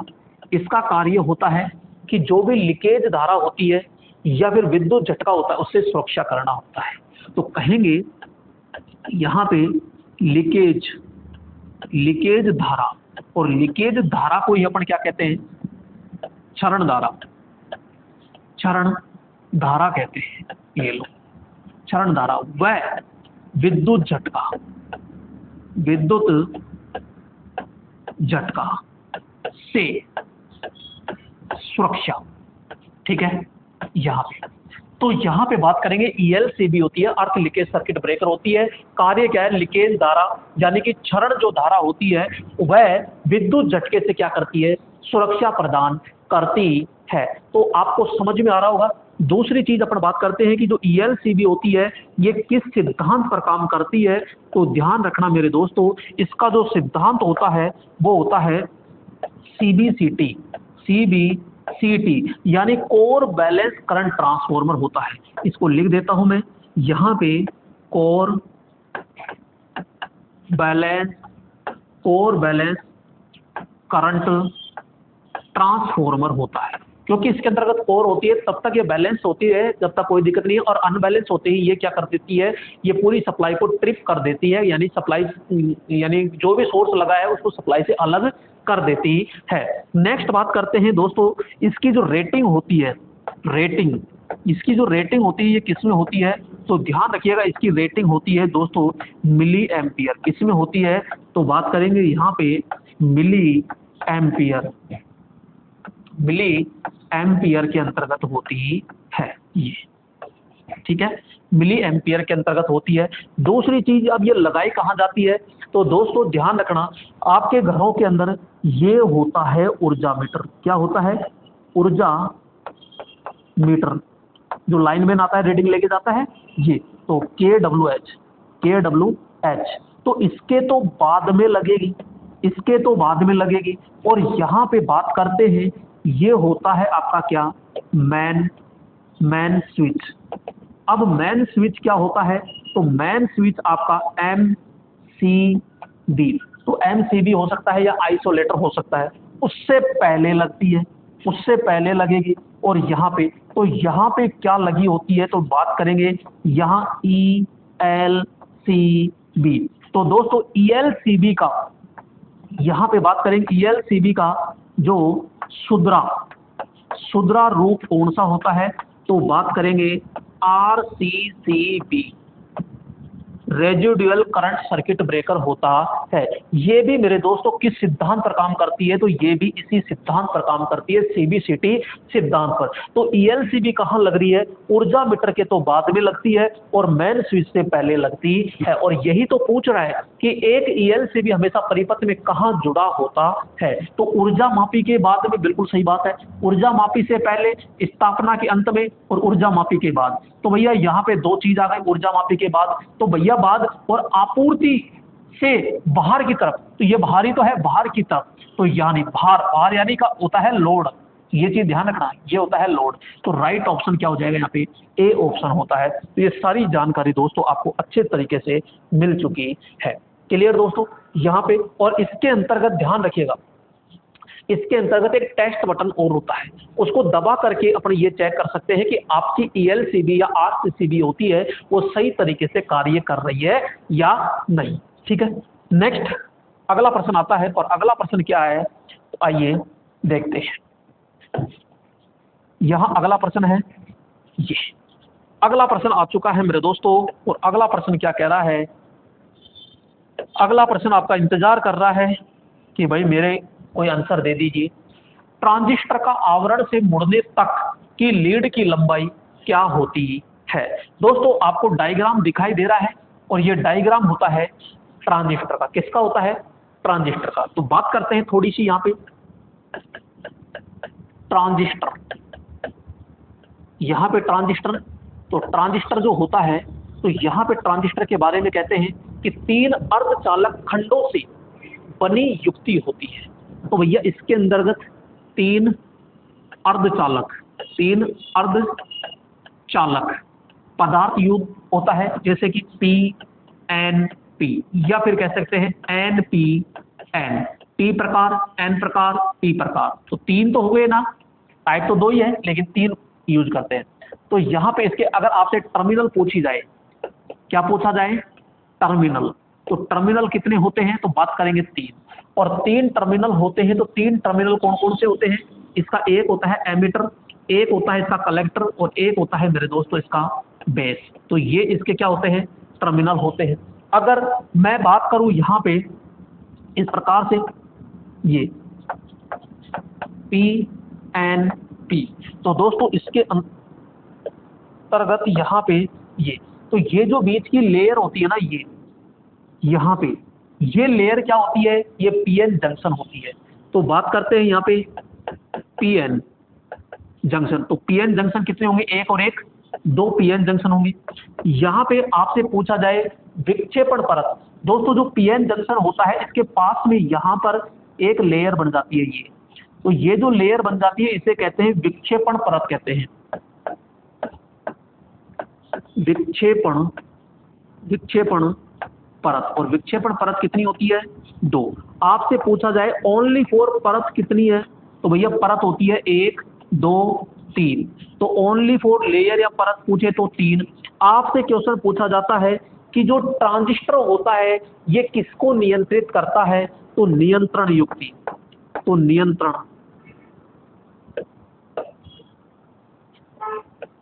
तो यहाँ पे नियंत्रण की बात करते हैं तो ये धारा नियंत्रण युक्ति है। किसको नियंत्रित करता है, ये धारा को नियंत्रित करता है। ये एक प्रकार का स्विचिंग की तरह भी कार्य करता है। कौन, ट्रांजिस्टर। तो ट्रांजिस्टर स्विचिंग की तरह भी कार्य करता है, डायोड की तरह भी कार्य करता है। ये चीज ध्यान पूर्वक समझ लीजिए। नेक्स्ट मैं बात करता हूं कि इसका जो प्रचालन वोल्टेज होता है, प्रचालन वोल्टेज की बात करूं, प्रचालन वोल्टेज होता है ये 2 से 8 वोल्टेज होता है। अगर मैं इसकी रेटिंग की बात करूं, रेटिंग, तो रेटिंग होती है 1.5 वोल्टेज से लेकर के 45 वोल्टेज तक। कितना होता है, तो 45 वोल्टेज तक होता है। यहाँ पे आपका ये ट्रांजिस्टर होता है और ट्रांजिस्टर को एम्पलीफायर के रूप में भी कार्य करते हैं या स्विचिंग के रूप में भी कार्य करते हैं, धारा को नियंत्रित करता है। और इसमें 3 टांग होती है। मैं बात करूं दोस्तों प्रतीक, यहाँ पे पी एन पी, 2 प्रकार के वैसे सामान्य तो होते हैं ये पी एन, तो यहाँ पे इस प्रकार से होते हैं। और दोनों के अंतर्गत दोस्तों बहुत बारीक लेवल से आपको समझ सकते हो। यहाँ पे अभी तक दोनों क्या है, बिल्कुल सेम है। तो यहाँ पे बात करते हैं 3 टांग होती है ये, और जिस पर तीर का निशान लगा होता है वो तो एमीटर होता है। अब यहाँ पे तीर का निशान बाहर लगा ना, तो बाहर लग रहा है तो ये कौन होगा, तो ये बाहर निकल रहा है तो ये एनपीएन होगा। लेकिन अपन को तो ये हटाना पड़ेगा, क्यों, क्योंकि मामला यहाँ पे गड़बड़ है। और गड़बड़ है तो क्या है, तो यहाँ पे बात करते हैं तो यहाँ अपन को अंदर की ओर लगाना पड़ेगा ये। तो अगर अंदर की ओर आ रहा है तो वो कौन होगा, पीएनपी होता है। अब इसको इस तरह गोले के अंदर भी बना सकते हैं यूं, और बिना गोले के भी अपन रख सकते हैं, ठीक है। तो ये इस प्रकार से होता है। तो ये तो होता है एमीटर, ये होता है कलेक्टर, और बीच वाला होता है बेस। अब ये है एनपीएन, और एनपीएन में आप क्या करोगे, तीर का निशान जो है वो बाहर की ओर लगा दो बस, और कुछ नहीं है। और यहाँ पे इस प्रकार से गोला बना दो, जरूर नहीं है गोला बनाओ, बिना गोले भी चलेगा काम, है ना। तो ये जिसपे तीर का निशान लगाया वो तो कौन है, एमीटर, और ये रह गया कलेक्टर, और बीच वाला हमेशा क्या होता है, ये बेस होता है। अब क्वेश्चन ये पूछ रहा है कि ट्रांजिस्टर के आवरण से मुड़ने तक की लीड की लंबाई कितनी होनी चाहिए। दोस्तों ये जैसे कि मैं बात करता हूं, ये आपकी प्लेट है, कौन सी,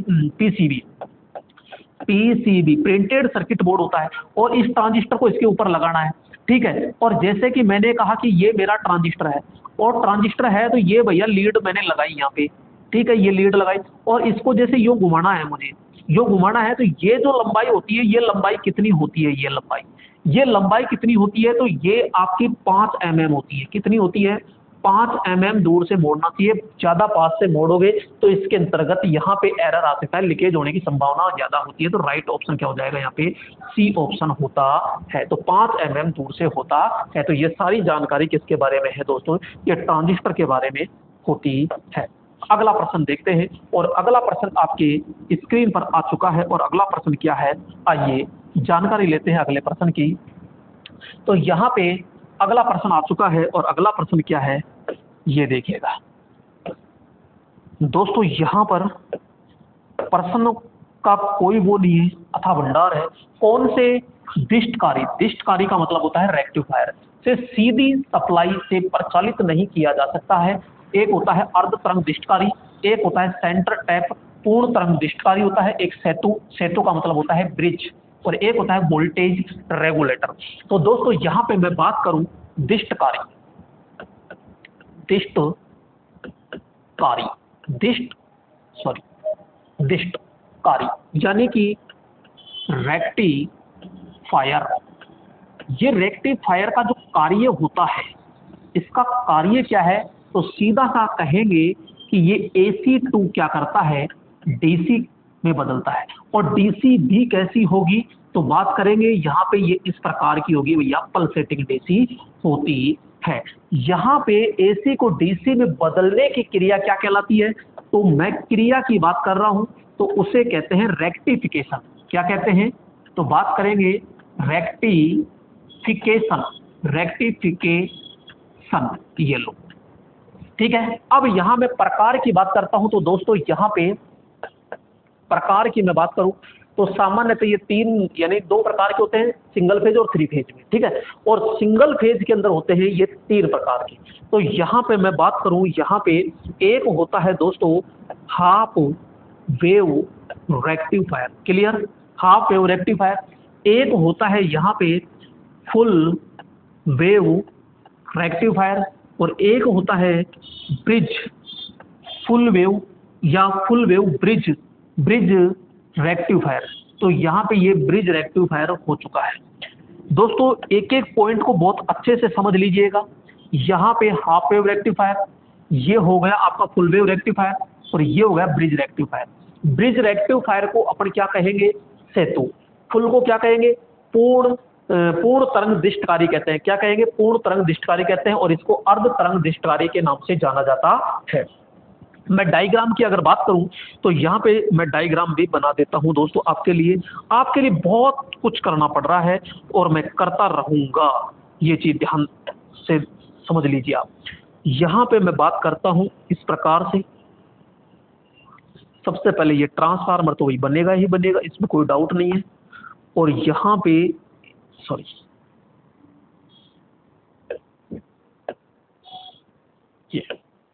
तो यहां पे बात करते हैं,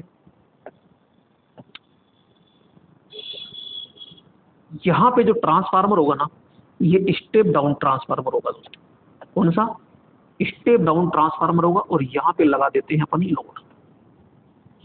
तो जो हाफ वेव आपको नजर आ रहा है, इसमें केवल एक डायोड लगाया जाता है। मैं सेकंड बना रहा हूं, और सेकंड के अंतर्गत क्या करते हैं, यहां पे इस प्रकार से होता है, ये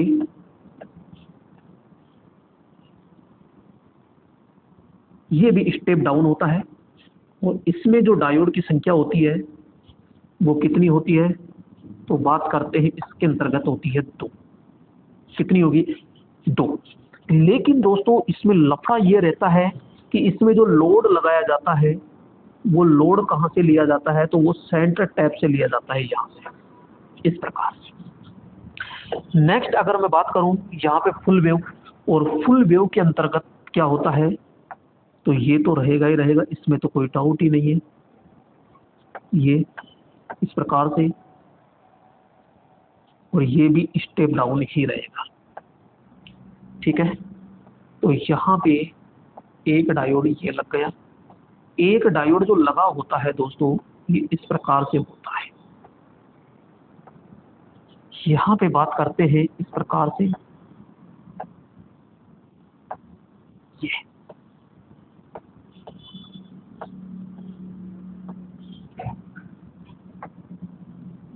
ये इस प्रकार से होगा। तो यहाँ पे डायोड लग चुके हैं, और डायोड कितने हैं, तो अपन कहते हैं डायोड नंबर 1 हो गया।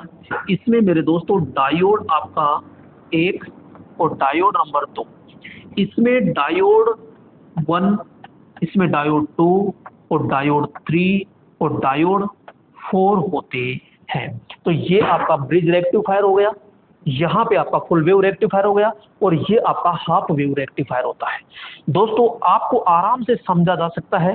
तो यहाँ आपसे पूछा जाएगा कि डायोड की संख्या, तो भैया डायोड की जो संख्या होती है, डायोड की जो संख्या होती है, तो सीधा सा अपन कहेंगे इसके अंतर्गत 1 होती है, इसके अंतर्गत 2 होती है, और इसके अंतर्गत कितनी होती है, 4 डायोड होते हैं। नेक्स्ट आपसे पूछा जाएगा कि यहाँ पे एफिशिएंसी यानी दक्षता कितनी होती है, तो ध्यान रखना यहाँ पे 40.6% होती है। यहाँ पे सेकेंड ये फुल वेव होती है, इसकी कितनी होती है तो बात करेंगे यहाँ 81.2% होती है, और इसकी भी कितनी होती है तो 81.2% क्या होती है, इसकी दक्षता होती है, एफिशिएंसी होती है। मैं बात करता हूँ यहाँ पे आउटपुट फ्रीक्वेंसी की। आउटपुट जो फ्रीक्वेंसी होती है वो कितनी है, तो इसमें बात करेंगे कि जो आउटपुट फ्रीक्वेंसी होती है वो इनपुट के बराबर होती है। तो यहाँ पे जो इनपुट फ्रीक्वेंसी होती है, इनपुट फ्रीक्वेंसी के बराबर, क्लियर। और यहाँ पे भैया जो इनपुट फ्रीक्वेंसी होती है, इनपुट फ्रीक्वेंसी का क्या कर दो दुगुना, और इसमें भी इनपुट फ्रीक्वेंसी का क्या कर दो दुगुना। जो इनपुट में फ्रीक्वेंसी होगी ना उसका दुगुना होता है, क्लियर यहाँ पे। तो ये इस प्रकार से, अब आपसे प्रश्न क्या कह रहा है वो अब खुद इतना समझ के आप खुद दे सकते हो। देखो इसमें डायोड सीधा यहाँ सप्लाई से जोड़ सकते हैं, भाई ये अपने पास में एसी थी ज्यादा थी, उसको कम करने के लिए ये लगाया गया है। अगर अपने पास में सपोज करो कम होती तो ट्रांसफार्मर की आवश्यकता नहीं होती।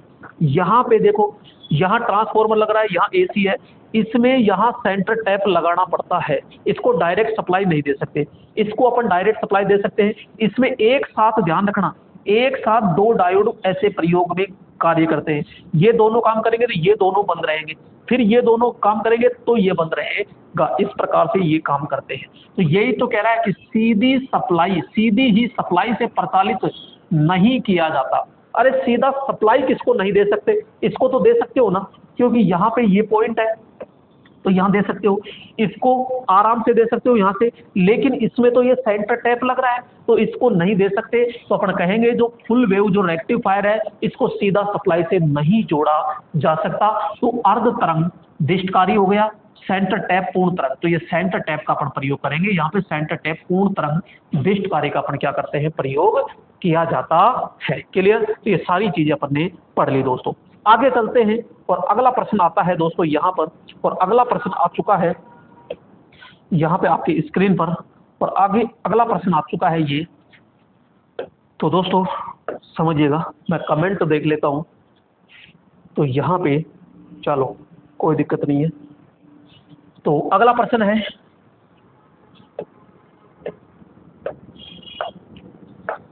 यहाँ पे ओवरहेड ट्रांसमिशन लाइन सामान्यतः किस्म का दोष कौन सा होता है। दोस्तों यहाँ पे ट्रांसमिशन लाइन की बात कर रहा है, ओवरहेड ट्रांसमिशन लाइन की बात कर रहा है, और ओवरहेड ट्रांसमिशन लाइन होती है यानी संचरण लाइन।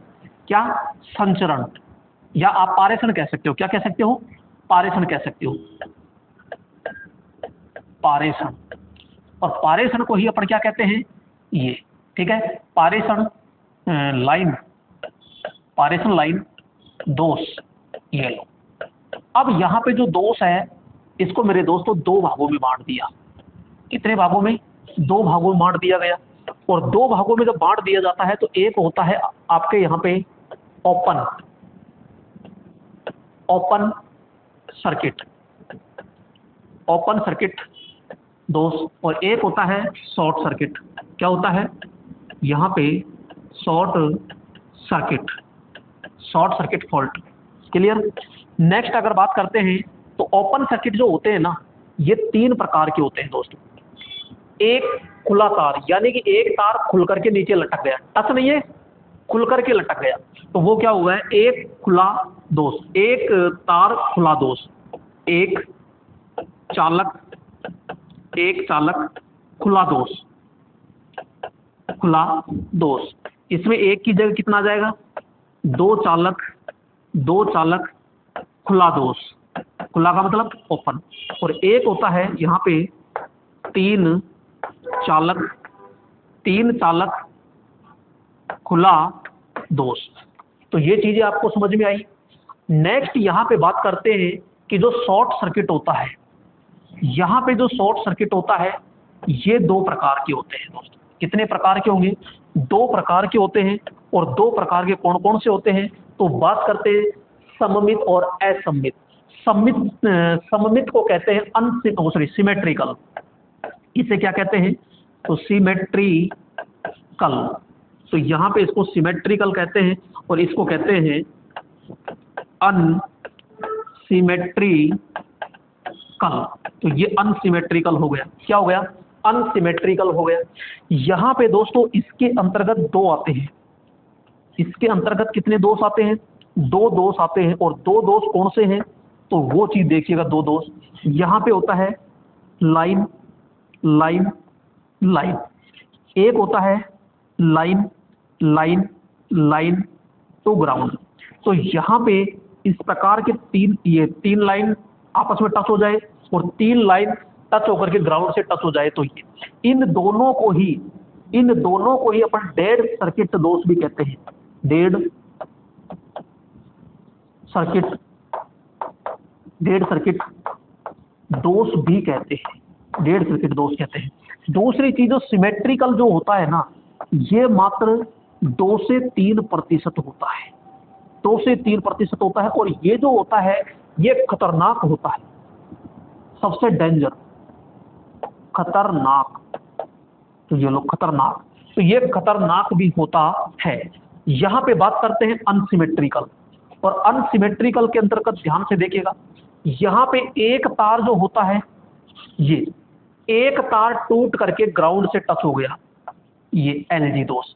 तो ये सामान्य दोष कहलाता है और ये सबसे ज्यादा भी होता है।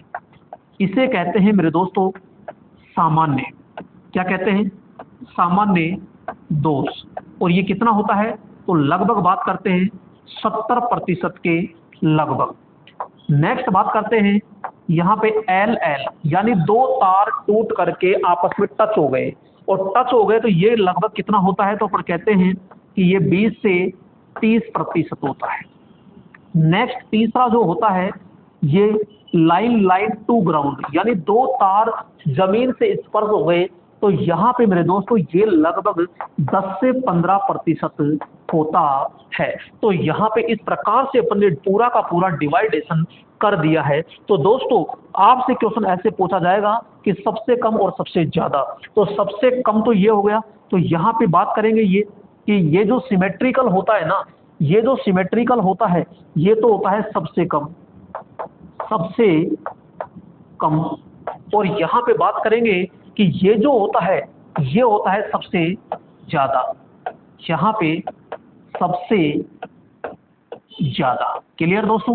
तो ये सबसे ज्यादा होता है। तो ये पूरे के पूरे हैं। अब यहां पे आप देख लीजिए कि ओवरहेड ट्रांसमिशन लाइन सामान्य किस्म पूछ रहा है। ये सामान्य किस्म का दोष कौन सा है? तो मैंने पहले ही लिया सामान्य दोष, यानी लाइन टू ग्राउंड। अब लाइन टू ग्राउंड देख लीजिए, सिंगल लाइन टू भू दोष, 3 फेज, डबल लाइन और लाइन से लाइन। तो लाइन से लाइन तो ये रहा, तो ये तो सामान्य थोड़ी है।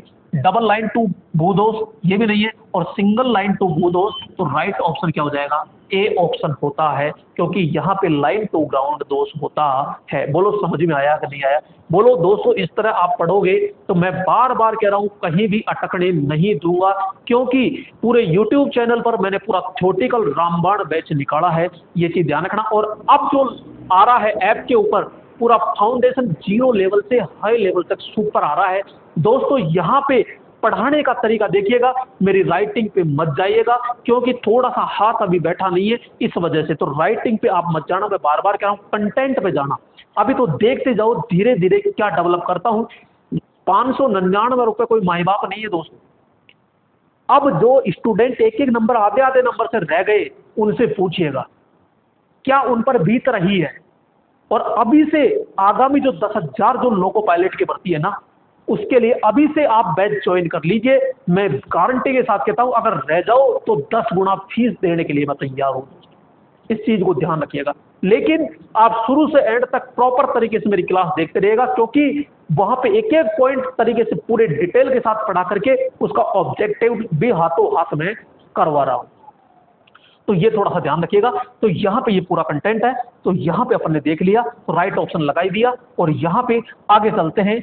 तो यहाँ पे अगला प्रश्न है दोस्तों, और अगला प्रश्न आ चुका है अपना यहाँ पर। अरे भाई आ जा जल्दी से। तो यहाँ पे अगला प्रश्न आ चुका है, और अगला प्रश्न क्या कह रहा है दोस्तों, यहाँ पे आगे अगला प्रश्न ये लो। एक ट्रांसफार्मर में चुंबकीय प्रवाह का मार्ग खालिस्तान होना चाहिए। दोस्तों यहां पे बात कर रहे हैं कि ये आपके कोर होती है, लोहा कोर, ये लो साहब। इसमें होगा क्या, तो अपन बात करते हैं कि भैया इसमें होने को तो कुछ नहीं है। यहाँ पे इस प्रकार से ये वाइंडिंग होती है, और ये जो वाइंडिंग होती है इसको हम जोड़ते हैं और यहाँ पे सप्लाई देते हैं, और इधर भी वाइंडिंग होती है यहाँ पे, और ये जो वाइंडिंग होती है इसको हम लोड से जोड़ते हैं।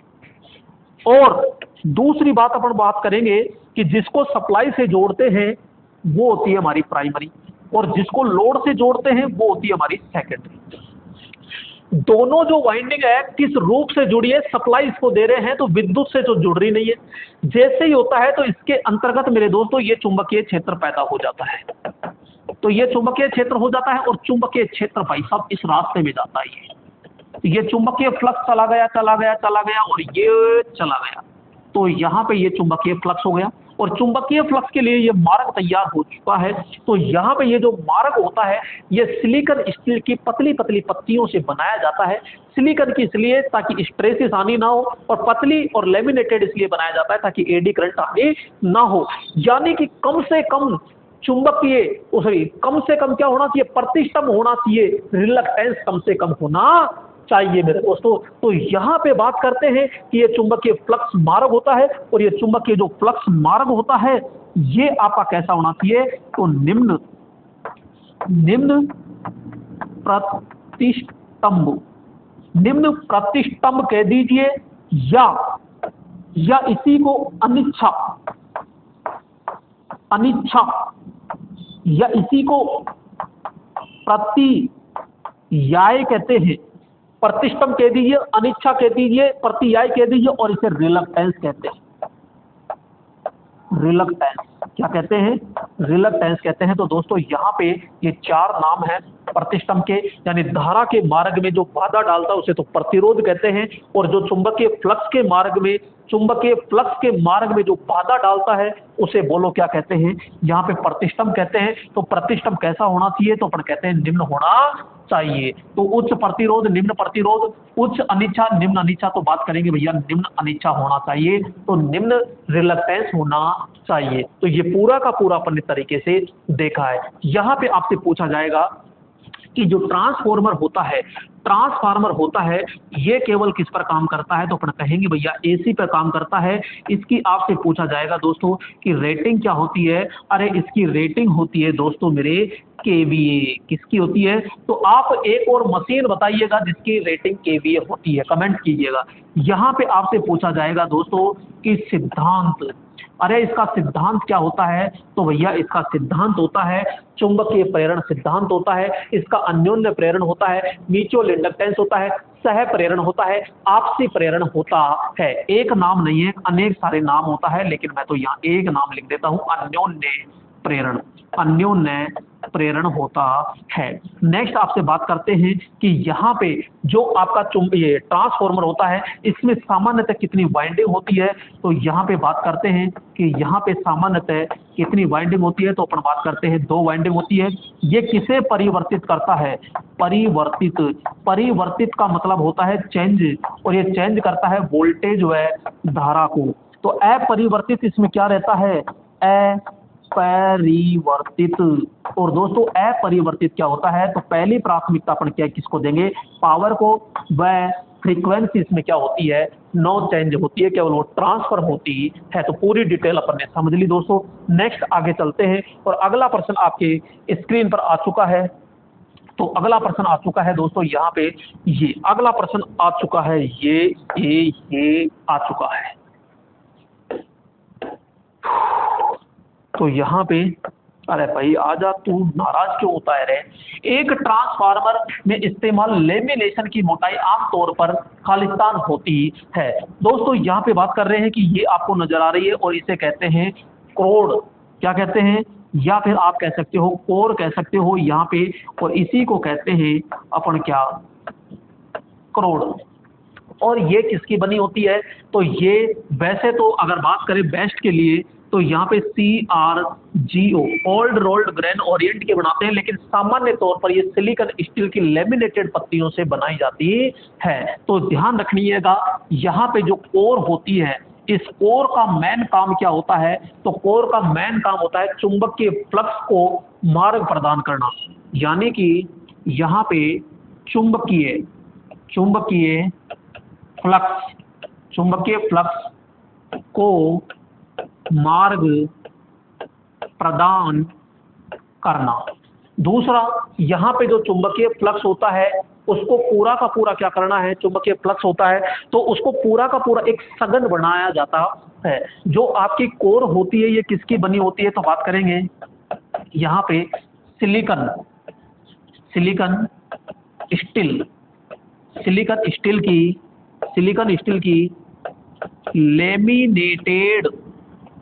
लेमिनेटेड पत्तियों से बनी होती है। लेमिनेटेड पत्तियों से बनी होती है। यहाँ पे जो पत्ती की जो मोटाई होती है ना, तो मोटाई कितनी होती है? तो अपन बात करेंगे 0.35 mm से लेकर के 0.50 mm की अपन प्रयोग करते हैं। और यही तो शायद पूछ रहा है, ट्रांसफार्मर में इस्तेमाल लेमिनेशन की मोटाई कितनी होती है? तो दोस्तों यहाँ पे बात करते हैं ये 0.35 से 0.50 यानी 0.3 mm से 0.5 mm, इसकी का मतलब ये होता है। 0.3 का मतलब 0.30 और 30 तक लेते हैं, कोई दिक्कत नहीं है। वैसे 0.35 से 0.50 होता है, लेकिन ऑप्शन के अंतर्गत ऐसा कोई ऑप्शन नहीं है जो मिले, ठीक है। तो यहाँ पे 0.30 से 0.50 mm तक अपन यूज करते हैं। क्लियर? नेक्स्ट चलते हैं आगे, और अगला जो प्रश्न है, और अगला प्रश्न क्या है दोस्तों? तो यहाँ पर अगला प्रश्न आता है अपना, और अगला प्रश्न क्या है आइए समझते हैं। और यहाँ पे अगला प्रश्न आ चुका है दोस्तों, ये करके दिखाओ। क्या करना है? अरे यही तो हंगामा करना है। किस प्रकार के रोटर अधिक शोर पैदा करते हैं? दोस्तों यहाँ पे आपको डायग्राम में दो रोटर दिखाई दे रहे हैं, ये दोनों ही घूमने वाले हैं। इसका नामकरण करते हैं, और इसका नामकरण होता है भाई साहब, इसका नाम होता है सैलिएंट। इसका सैलिएंट पोल होता है, सैलिएंट पोल, और इसका होता है सिलेंड्रिकल। इसका क्या होता है? सिलेंड्रिकल, यानी कि बोले तो बेलनाकार।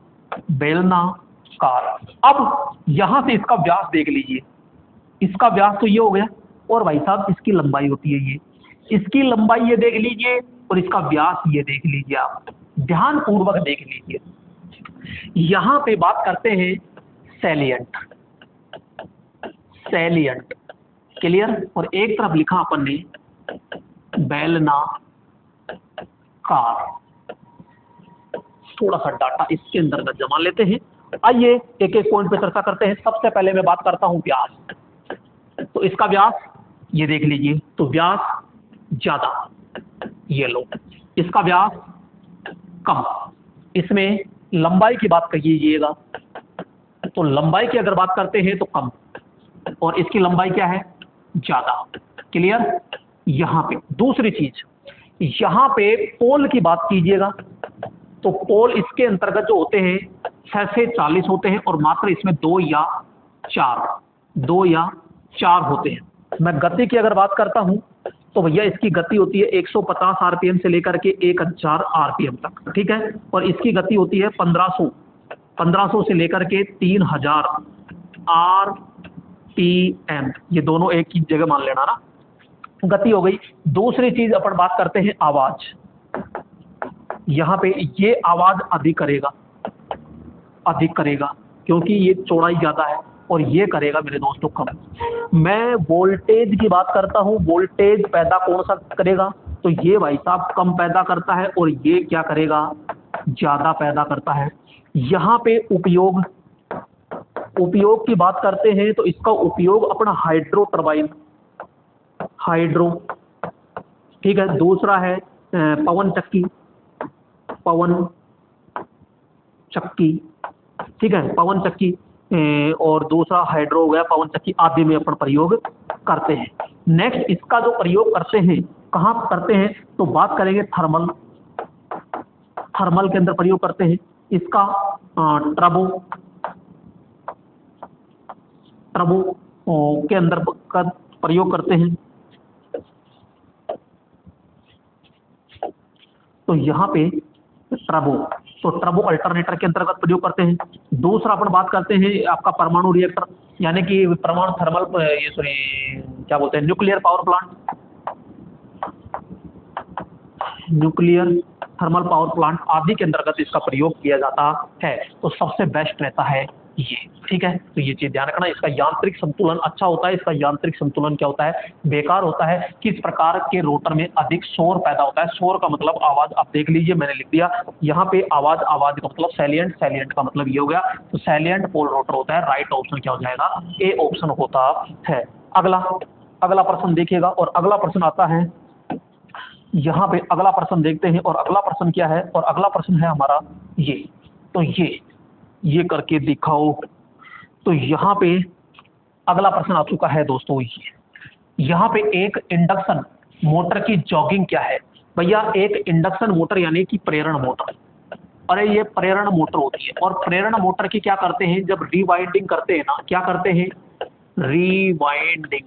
और जब रीवाइंडिंग करते हैं, और रीवाइंडिंग करने के बाद उसको जिस परिपथ पर धीरे धीरे चलाते हैं, धीरे धीरे चलाते हैं, तो जिस परिपथ पर धीरे धीरे चलाते हैं उस परिपथ को ही जॉगिंग परिपथ के नाम से जाना जाता है। तो जॉगिंग, और जॉगिंग को ही अपन दूसरा नाम कहते हैं इंचिंग परिपथ। क्या कहते हैं, इसी को इंचिंग परिपथ के नाम से जाना जाता है। तो यहाँ पे ब्रेक लगाकर, तरीका नहीं, सिंक्रोनाइज चरण दर चरण लोडिंग का एक तरीका है, प्रक्रिया है, जो थोड़ी सी गति प्राप्त करने के लिए मोटर को एक बार या बार बार सक्रिय करना पड़ता है, यानी बार बार चलाया जाता है। तो राइट ऑप्शन क्या हो जाएगा यहाँ पे दोस्तों, यहाँ पे जो ऑप्शन होगा वो कौन सा हो जाएगा, तो राइट ऑप्शन क्या हो जाएगा यहाँ पे, डी ऑप्शन होता है। तो जॉगिंग क्या है, मैंने आपको समझाया कि प्रेरण मोटर को जिस परिपथ पर धीरे धीरे चलाकर चेक किया जाता है, टेस्ट किया जाता है, उसी को वो लोग क्या कहते हैं, अरे उसी को तो अपन जॉगिंग कहते हैं। और जॉगिंग का ही दूसरा नाम क्या है, तो यहाँ पे इंचिंग होता है। क्लियर दोस्तों, नेक्स्ट आगे चलते हैं, और आगे अगला प्रश्न आता है। तो यहाँ पे अगला प्रश्न है मेरे दोस्तों, यहाँ पे ये तो ये अगला प्रश्न आ चुका है।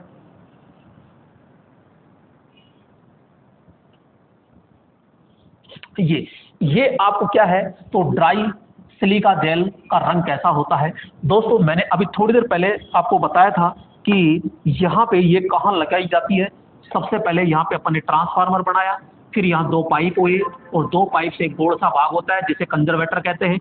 और कंजर्वेटर से ऊपर से यहाँ से एक पाइप, ये बोतल से लटकाई जाती है, और इस बोतल के अंतर्गत यहाँ पे ये सिलिका जेल भरी जाती है। तो ये जो भाग होता है, ये भाग होता है, इसे अपन नाम देते हैं क्या, इसे नाम देते हैं ब्रीदर। और ये ब्रीदर ही क्या है, ये होता है, ये ब्रीदर ही क्या होता है, ये होता है। इसके नीचे से यहाँ से क्या जाती है मेरे दोस्तों, एयर जाती है।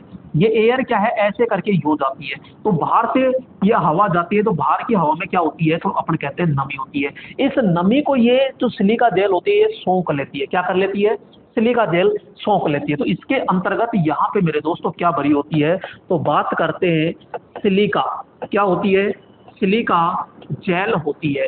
अरे ये जो सिलिका जेल होती है ये रासायनिक पदार्थ है, रासायनिक पदार्थ, रासायनिक पदार्थ। और इसका रासायनिक नाम क्या है, तो सिलिकॉन डाइऑक्साइड, सिलिकॉन, अरे यार यहाँ पे सिलिकॉन डाइऑक्साइड, सिलिकॉन डाइऑक्साइड इसका रासायनिक नाम होता है। दूसरी चीज अपन बात करते हैं इसके रंग की। अगर मैं रंग की बात करूं तो यहाँ पे मैं बात करूंगा, देखो इसको शुष्क लिख दीजिए, ठीक है। इसको आप ताजा लिख सकते हो, ताजा, ठीक है। इसको शुष्क हो गया, ताजा कह दीजिए। इसी को क्या कह सकते हो, ड्राई कह दीजिए, ठीक है। तो ये जो, और इसी को शुद्ध कह दीजिए, शुद्ध। तो जब ये शुद्ध हो जाए, शुष्क हो जाए, ताजा हो जाए या ड्राई हो जाए, तो यहाँ पे बात करेंगे कि इसका रंग कैसा होता है, तो इसका रंग होता है नीला। इसका रंग कैसा होगा, नीला। लेकिन अगर ये अर्ध, क्या बात करेंगे, अर्ध शुष्क, अर्ध शुष्क है इसका मतलब आधी नमी है इसके अंदर, अर्ध शुष्क है तो आधी नमी भी तो है, उस समय इसका रंग होता है बैंगनी, ये बैंगनी हो गया, बैंगनी। और यहां पे कह रहे हैं पूर्ण नमी युक्त, पूर्ण नमी युक्त यानी कि पूरी की पूरी क्या है, बिल्कुल अपन कहेंगे खराब, क्या कहेंगे, खराब है बिल्कुल। तो ये जब खराब होती है तो इसका रंग कैसा होता है, तो ध्यान रखना हल्का लाल गुलाबी। तो यहाँ पे हल्का लाल गुलाबी, हल्का लाल गुलाबी। और दोस्तों ऑप्शन में यह नहीं मिले तो करेंगे फिर सफेद, क्या करेंगे, सफेद। तो ये पूरी जानकारी अपन ने ली। और यहाँ पे ब्रीदर, तो यहाँ पे ये जो ब्रीदर है इसका कार्य क्या है, तो हवा से नमी को अवशोषित करना होता है, ठीक है, हवा से नमी को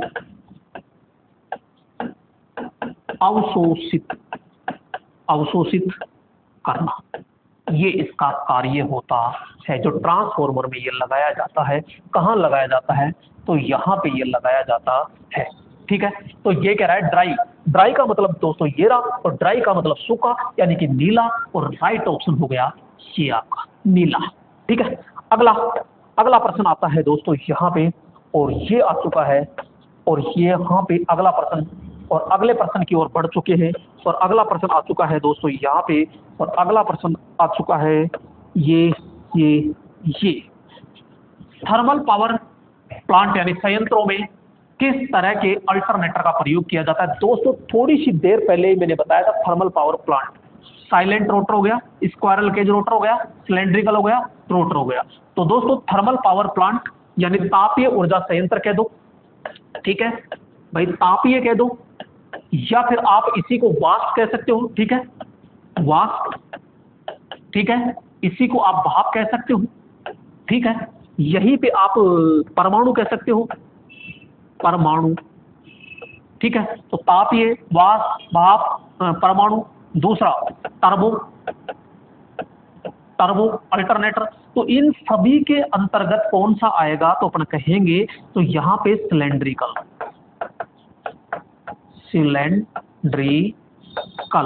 जिसको अपन क्या कहते हैं, बेलनाकार कहते हैं। तो राइट ऑप्शन क्या हो जाएगा यहाँ पे, ये बी ऑप्शन होता है, कि इसकी पूरी व्याख्या भी थोड़ी देर पहले अपन ने कर दी दोस्तों, ठीक है। अगला प्रश्न आता है, और अगला प्रश्न क्या आता है, तो अगला प्रश्न देखिएगा, और यहाँ पे अगला प्रश्न आ चुका है दोस्तों ये तो ये यहाँ पे वायर गेज तार किस आयाम यानी डायमेंशन को बताता है। तो दोस्तों ऊंचाई को बताता है, लंबाई को बताता है, व्यास को, चौड़ाई को बताता है। तो सीधी सी बात है, तार ये है और तार ये है, तो भाई इसका डायमेंशन यानी व्यास ही तो होगा, ये मोटाई, तो इस मोटाई को बताता है। तो मोटाई है क्या, मोटाई, मोटाई का मतलब क्या है, व्यास। तो राइट ऑप्शन क्या हो जाएगा, ये आपका वायर गेज होता है।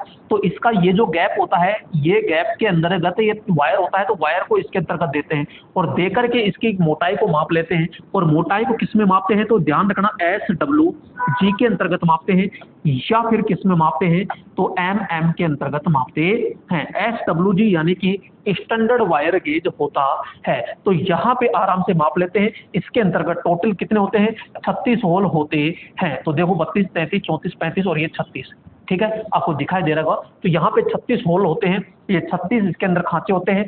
यहाँ पे कोई भी वायर अगर माप ले रहे हो तो न तो ढीला होना चाहिए और ना टाइट होना चाहिए। तो ये होता है आपका वायर गेज। दूसरा, यहाँ से ये गैप और नजर आ रहा होगा, तो यहाँ पे चद्दर की मोटाई मापी जाती है, वो भी SWG के अंतर्गत मापते हैं दोस्तों। अगला प्रश्न आता है, और अगला प्रश्न क्या है दोस्तों, यहाँ पे अगले प्रश्न की ओर चलते हैं। और अगला प्रश्न आ चुका है यहाँ पे, और अगला प्रश्न क्या है, तो दोस्तों यहाँ पे बात करते हैं ये। तो अगला प्रश्न आ चुका है, और अगला प्रश्न क्या है आपका, फ्यूज एलिमेंट का गलन बिंदु कैसा होना चाहिए। तो दोस्तों बात करते हैं सबसे पहले फ्यूज, ठीक है, ये लो फ्यूज सजा दिया, यहाँ पे ये दूल्हे जी है, और इसका श्रृंगार कर देते हैं। सबसे पहले बात करते हैं यहाँ पे कि इसका संयोजन कहाँ करते हैं। बात कर रहे हैं संयोजन। संयोजन करते हैं दोस्तों इसका फेज के श्रेणी क्रम में। किसमें? श्रेणी क्रम में। ये लो, इसकी बात करते हैं रेटिंग। किसकी?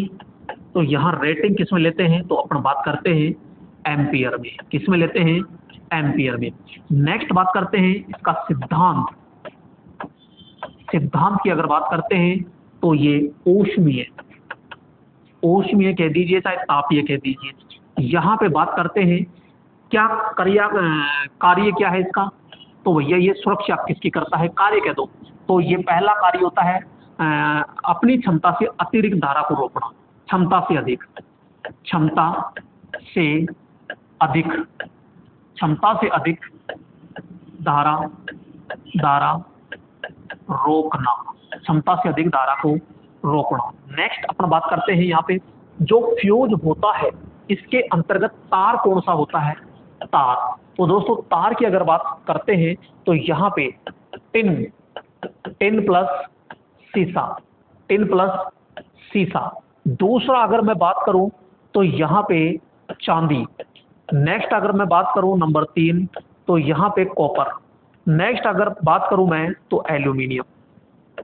दोस्तों ध्यान रखना यहाँ पे इसका प्रयोग निम्न क्षमता, तो यहाँ पे निम्न क्षमता के लिए अपन प्रयोग करते हैं जो 10 एम्पियर तक होता है। चांदी का जो होता है यहाँ पे उच्च क्षमता के लिए प्रयोग करते हैं। और सामान्यतः जो अपन लेते हैं वो तो ये लेते हैं, लेकिन घरों में कई बार अपन कॉपर का भी अपन प्रयोग करते हैं। नेक्स्ट अपन बात करते हैं यहाँ पे अब जो फ्यूज होता है, इस फ्यूज का जो तार की बात करते हैं। तो यहाँ पे चलो इसकी सुरक्षा की बात करते हैं। तो ये किससे सुरक्षा करता है?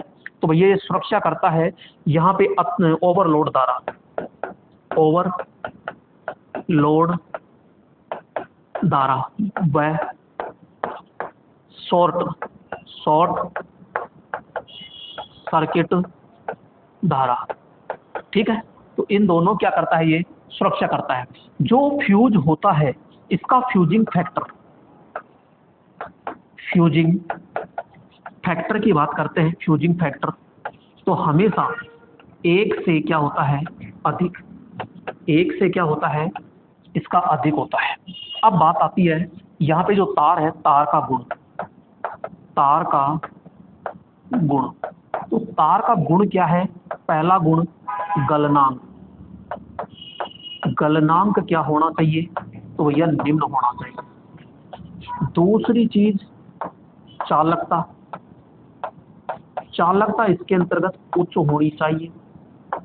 तीसरा इसके अंतर्गत विशिष्ट प्रतिरोध, विशिष्ट प्रतिरोध क्या होना चाहिए? इसका निम्न होता है विशिष्ट प्रतिरोध, तो ये निम्न होता है। अब देखिएगा यहाँ पे आपसे प्रश्न क्या पूछा गया है, तो ये अपन ने सारी चीजें देख ली। फ्यूज एलिमेंट का गलन बिंदु कैसा होना चाहिए? तो भैया गलन बिंदु कैसा होना चाहिए? निम्न होना चाहिए। तो यहाँ पे राइट ऑप्शन क्या हो गया? ये बी ऑप्शन होता है। तो ये सारी डिटेल अपन ने पढ़ ली दोस्तों। ठीक है, यहाँ पे नेक्स्ट प्रश्न की ओर चलते हैं और अगला प्रश्न आ चुका है अपना।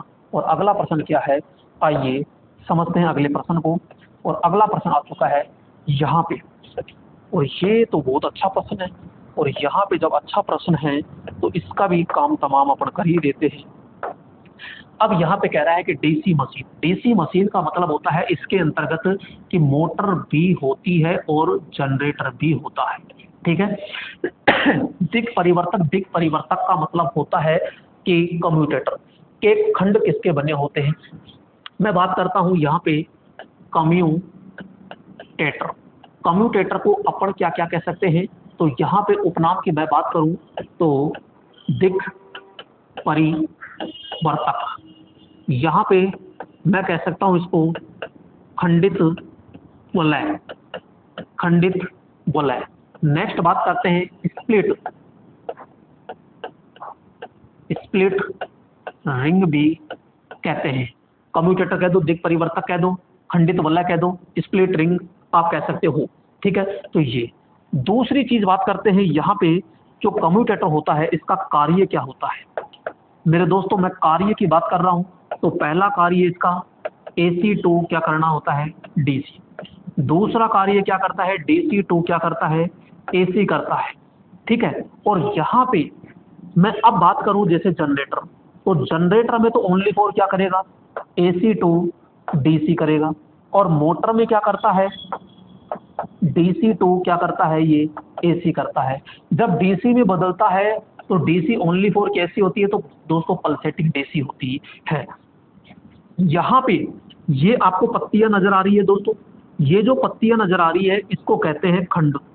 क्या कहते हैं, खंड, या फिर अपन कहते हैं सेगमेंट्स, सेगमेंट्स। और ये जो सेगमेंट्स जो बने होते हैं ये कठोर कठोर क्रसित कठोर कर्षित तांबा होता है। कठोर कर्षित, अरे कठोर कर्षित तांबा होता है, जिसे क्या कहते हैं, जहाँ पे hard drawn copper, hard drawn copper के नाम से जाना जाता है। यहाँ पे ये जो कुंदे से होते हैं ये, इनको कहते हैं दोस्तों, क्या कहते हैं, इसे राइजर कहते हैं, राइजर कहते हैं। इसी को राइजर या इसी को कलंगी कहते हैं, कलंगी कहते हैं, या कॉपर लग कहते हैं, कॉपर लग के नाम से जाना जाता है। यहाँ पे क्या होता है, जैसे वाइंडिंग आई और वाइंडिंग का यहाँ पे सिरा होता है और इसको सोल्डरिंग के द्वारा यहाँ पे जोड़ा जाता है। तो यहाँ पे ये सेगमेंट्स और दो सेगमेंट्स के बीच में यहाँ पे ये जो होता है, यहाँ पे ये क्या बना होता है, तो यहाँ कहते हैं माइका। माइका बोले तो दोस्तों अब्रक, अब्रक, ठीक है, यहाँ पे माइका बोले तो अब्रक होती है। तो ये सारा का सारा सिस्टम अपन को समझ में आ गया होगा। क्लियर दोस्तों, कोई डाउट किसी को नहीं। तो यहाँ पे देख परिवर्तक खंड किसके बने होते हैं, तो कठोर कर्षित तांबा, तो राइट ऑप्शन क्या हो जाएगा यहाँ पे, बी ऑप्शन होता है। अगला प्रश्न देखते हैं, और अगला प्रश्न दोस्तों आपके स्क्रीन पर आ चुका है, और अगला प्रश्न क्या है, तो ये देखिएगा। अगला प्रश्न है यहाँ पे ये,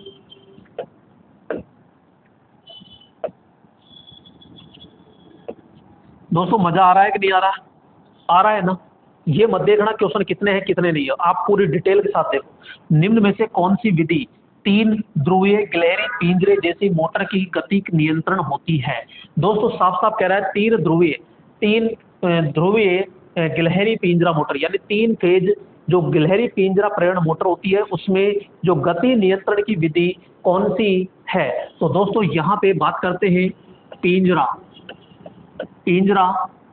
मोटर, पिंजरा मोटर गति नियंत्रण विधि। यहाँ पे पहली विधि की मैं बात करता हूँ तो पोल नियंत्रण, पोल को नियंत्रण करके। दूसरी होती है यहाँ पे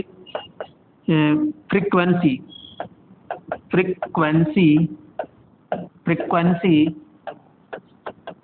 नियंत्रण होता है, और तीसरा होता है सप्लाई वोल्टेज नियंत्रण। ये 3 विधि के द्वारा क्या कर सकते हैं अपन, कंट्रोल कर सकते हैं। प्लग विधि हो गई, ध्रुव परिवर्तन हो गया, तार त्रिभुज हो गया, अपकेंद्री हो गए, तो अपन कहेंगे ध्रुव परिवर्तन, यानी कि पोल नियंत्रण के द्वारा क्या कर सकते हैं, परिवर्तित कर सकते हैं। तो दोस्तों यहाँ पे इसको सेव करें, तो यहाँ पे ये टोटल क्वेश्चन थे अपने, और यहाँ पे आपको बहुत अच्छा समझ में आया होगा मैं आशा करता हूँ। और नेक्स्ट वीडियो में फिर मुलाकात करते हैं, तब तक के लिए दोस्तों जय हिंद मेरे दोस्त। ठीक है दोस्तों।